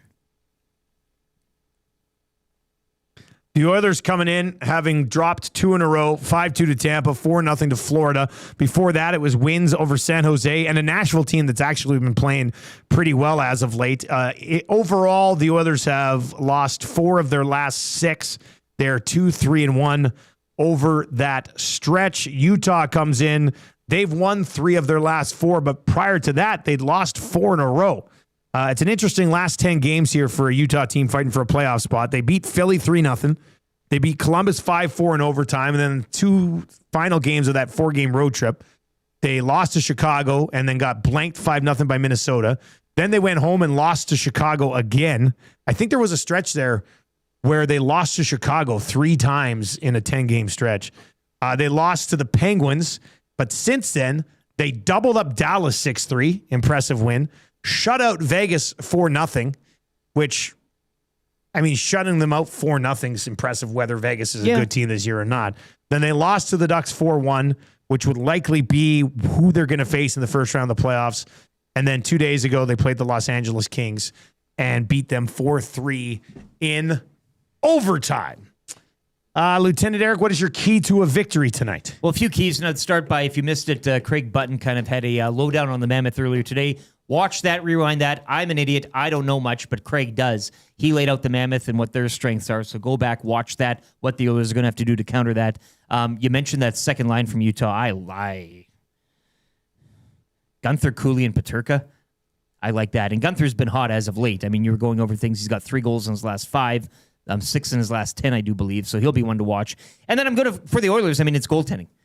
Tristan Jarry's going to have a good game. If it is Jarry. Yeah. And I know that the previous meeting, what the Oilers put up 6 was an empty 6-3, netter. it was 6-3, yeah. Was there something? Goals against per game, the Mammoth sit at 6th in the NHL at a tidy 2.79, Oilers 28th. So, I mean, Jarry's going to have a night because I don't know if it's going to be necessarily a back and forth, you know. I don't think it's one of those outscoring nights type of thing. Jarry's going to have to. That'll be what people are focusing on. And you mentioned the defensive pairings. I mean, it all starts from so if Jarry can play well, I mean, that can kind of looking at Jarry. My game day prediction is I'm going to say Connor McDavid is the first star of this hockey game. He's a goal and an assist away from There's been obviously some conversations. They've lost 2 in a row. He comes out and says, I wasn't saying anything. The whole team needs to be better, myself included. This is like the captain sort of stepping up, doesn't have his running mate with him, goes out and takes care of business tonight. 399 career goals, 789 career assists. That's kind of the feel that I get. So 198 points. I'll say Connor McDavid, first star of this game tonight. Connor McDavid in this month. And this is, I mean, for most people, this is great, but he's got 13 points in 10 games. 3 goals in 10 games. Like that, for Connor, that's slightly off what you usually expect from Connor. And in his last 3 games, he's only got 2 points in his -4. So to me, tonight's Connor drops the hammer type of game. And he'll be slightly pissed given the, words that were said, and he'll go out to prove a point. Trev, what's your vibe for this game? What's the overall YouTube Trev general feeling for tonight's contest?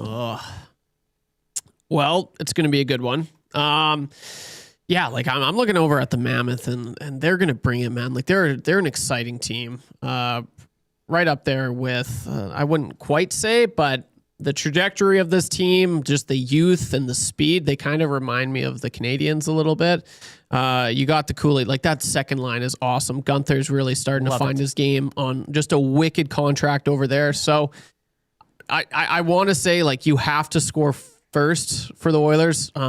But I don't think they're going to, man. Like, the Mammoth, they show up right from the first face-off there. So, yeah, you're going to have to match their intensity. Like, they're a fast team, and you're going to see right from the first, shift for the Utah Mammoth, they're going to bring it. They're going to absolutely bring it.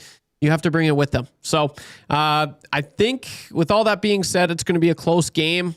Just looking at the Oilers lineup, the top six is intriguing. Bottom six, I mean, throw a bunch of names in a hat and kind of pick. Like, there's nothing that's going to make that bottom six look sexy, or it kind of just is what it is.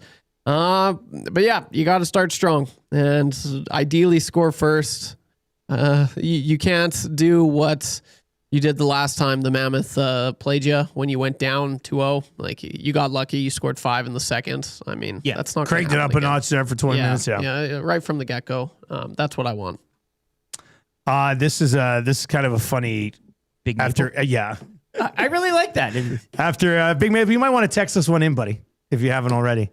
After everything that's gone on in like the last 48 hours, Big Maple MMA over on YouTube says, "Do it for John Cooper, Connor. Yeah. Win this one for the coop. Win this one for the coop." We did ask people on Twitter who they'd start in net tonight. Just over 61% of the vote is calling for Tristan Jarry to get another crack at it. Connor Ingram at 38.7%. And then the Soup Yahtzee replied on Twitter with a write-in vote. He would rather start a German Shepherd named Fred. Yeah, there are a lot of other write-in ballots. Somebody texted in the 5 o'clock hour this morning with a link to Calvin Pickard with a 22 save shutout. Yeah, he did that. I wonder if he as well factors in at some point. Here's a text from the first time they've ever texted it. Probably listening on 95.7. If you are, thank you very much for finding the show and becoming a part of it. This text is in, no handle. Says, good organizations are able to make tough decisions to make the on-ice product better. Florida made the tough choice of trading a 100-point player in Huberdeau for Tkachuk. The Lightning let their franchise player and captain walk to free agency. The Oilers always seem to re-sign players past their prime and overpay them to boot. This team's struggles is 100% on management. That's coming in hot. That's coming in hot for your first time into the old Paris Jewelers inbox. Yeah, I respect the move. Good spelling, punctuation on point. Like, it's a very well thought out. Easy to read for you. Yeah. There's no autocorrect. Like, it's just put a name on that. That's puppy. a strong text. Put a name on that puppy. I'd like to see more of you in the Paris Jewelers inbox. Good sir or good lady. Big Maple does text. Very smart young child. Do it for Coop. That is funny, actually. That could be Royal Pizza worthy, I think. Somebody says they hunger for Unger. I hunger for Unger. Why would you do that when you've got the Grim Keeper right in front of you? We'll see. I hope tomorrow morning we're coming in and playing a bunch of goal songs. Well, sure. Yeah. Not of the Yamamoto variety. No, but if he does score, sure. We'll play his song too. Here's another first-time texter. Guys, where is the Kid Sport fundraiser held? It's going to be at the Bell in Scona, which is an awesome Great place. Joint, yeah. Great place. It's upstairs at that event, and downstairs, the place is great. And might I add, as I did last year, you show up a little early, sit at the Wood downstairs. I came early, sat with you at the Wood. Yeah. It was fun. Couple pints. Yeah, sit there. You're more of a sit at the Wood guy than I am. Love it. But I'll tell you, if I was, if I didn't have any kids, I would totally be sit at the Wood guy. Yeah. It's very relaxing at the Wood. That's why I like going out there when I'm on the road and with the CFL, and people be like, "You want to go for dinner tonight?" I'm like, I'd rather just go somewhere by myself. You get the sit benefit at the Wood. of the hotel lounge Wood. Like if I went to a hotel, I'd have no reason to. I'm not going to a hotel. Hotel Wood is good wood. Hotel is that's fun Wood because everybody's kind of. You do get some stories. People are coming and going. And where are you from? What are you doing here? Yeah, I don't like having to spend the night at Pearson, but there's a hotel right connected to the airport. Great Wood. Yeah. great because everybody's going one way or the other. Yeah. Most people are frustrated. And then behind you over the tables, everybody's doing business. That's why that Mr. Mike's Wood is pretty good too, because it's connected to that hotel. So you're kind of you have kind of a up on feel. 137th. Yeah, Trev, you a big wood guy? Yeah, I love this job, but one thing I loved about my last job is when people would come and talk at my wood. Yeah, because you would be there on the other side of the wood. Yes, absolutely. Great conversations were had. They were like, "Oh, can I sit here?" I'm like, "Yes, sit at my wood." Great conversations. I love the wood. I've always been a big fan of the wood. Tube Talks text in and says, "I sit at the wood every damn day. It's just good for the soul." Yeah, I'm a fan of this conversation. It is kind of good for the soul. Good wood. Yeah, pub culture. Yeah, it's nice to sort of just sneak in and sit. I might try to go sit at the wood today. I was thinking about it. We're going to join you again. Wife stuff for supper. Oh yeah. Before the hamburger helper. I mean, you got to kind of. Good wood sitting before the hamburger helper. That's a pretty good idea. That's not bad. Tammy and I are going to Vegas next week. I'll be sitting in some wood down there. That'll be good. Different kinds of wood. Yeah, various resort woods and stuff like that. Yeah. Wood. All right, let's get into your sound of the day today. We got to go back to He Was Once Ours, Yamamoto goal song. He's a jitterbug. He's a jitterbug. He's a jitterbug. He's a jitterbug. Hello, Moto. He's got the boom boom inside his heart. When the puck gets dropped, yeah, his engine starts. Hockey IQ inside his brain. He loves the newt, cause they think the same. But something's bugging you. He's got no size. That's okay. He's got that look in his eyes. He's just streaking down the ice. Fans are shrieking cause they wanted him to score twice. Another goal for Yamamoto. He's got the goal. He's all saying, oh no. Another goal for Yamamoto. You don't want to miss it when he plays with Dry. Another goal for Yamamoto. He'll get help, but he'll just do it solo. Another goal for Yamamoto. He looked great last night when he's with New Gen Dry.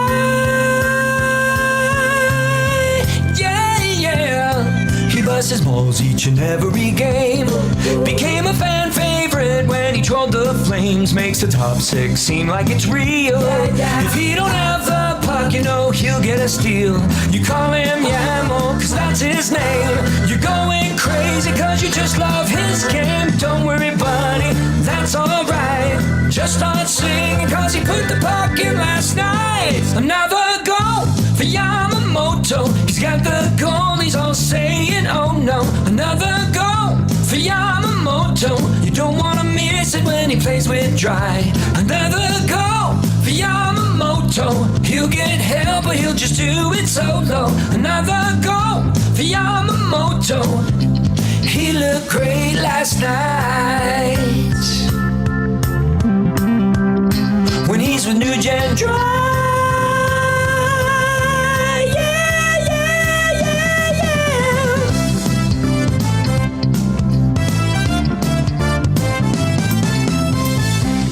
Remember in that song there, it says he became a fan favorite when he trolled the Flames. Remember he was like this right down in, he was down in Calgary, just giving them the gears. That was good. You know, I'd take fourth line Yamamoto on this team. I always thought he was playing above where he should be playing here. Fourth line Yamamoto, I got a lot of time for fourth line Yamamoto. Yeah. We'll see how he looks tonight. To be honest with you, I kind of hope the guy scores. I think that'd be a lot of fun to see tonight. Yamamoto burying one against the Oil. I think that'd be fun. All right, let's get to your text of the day today. Text of the day for Royal Pizza. So come on home, Royal Pizza, still making it great. Still making it great indeed. We have to go to Big Maple. Aha! He's going to win the Royal Pizza text of the day. Remember, you can order dinner now for tonight. RoyalPizza.ca. Go online, schedule when you want your pizza to show up. It's a lot of fun. I always feel like that's so futuristic.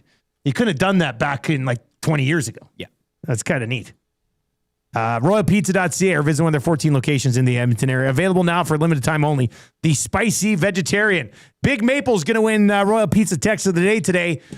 Do it for John Cooper, Connor. All right? Go out, be rehearsed, know where you're supposed to be, and win this game Cooper style. Do it for the Coop. Do it for the Coop. If they can put together a 5-game winning streak here, we will start printing off and selling Do It for Coop shirts. Actually, that'd be a pretty... Yeah. Hey, don't you think? Fun. I think that'd be pretty funny. If that's like the turning point of the season. Yeah. They go 10-1 in their last 11. Hell of a coach. We're He's not rolling even into here. the playoffs with Do It for Coop shirts. I like that. All right, what else are we watching tonight, boys?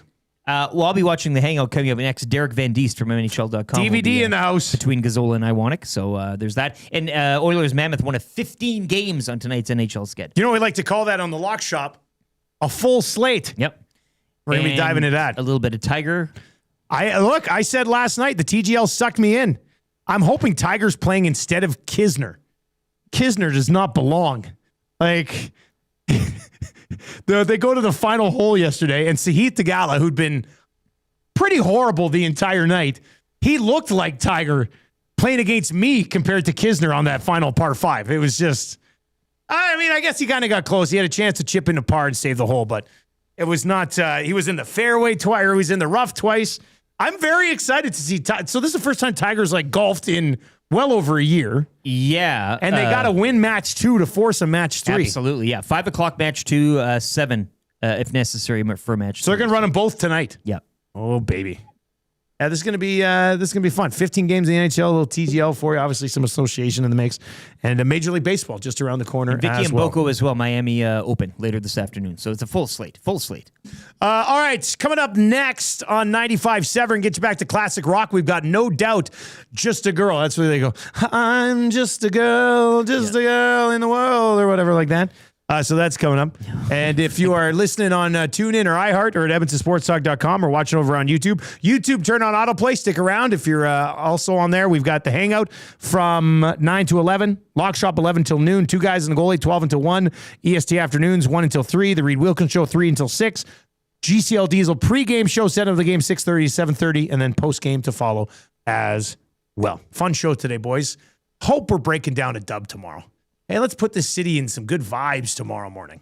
For YouTube, Trev, Lieutenant Eric, Dustin Nielsen, take it easy.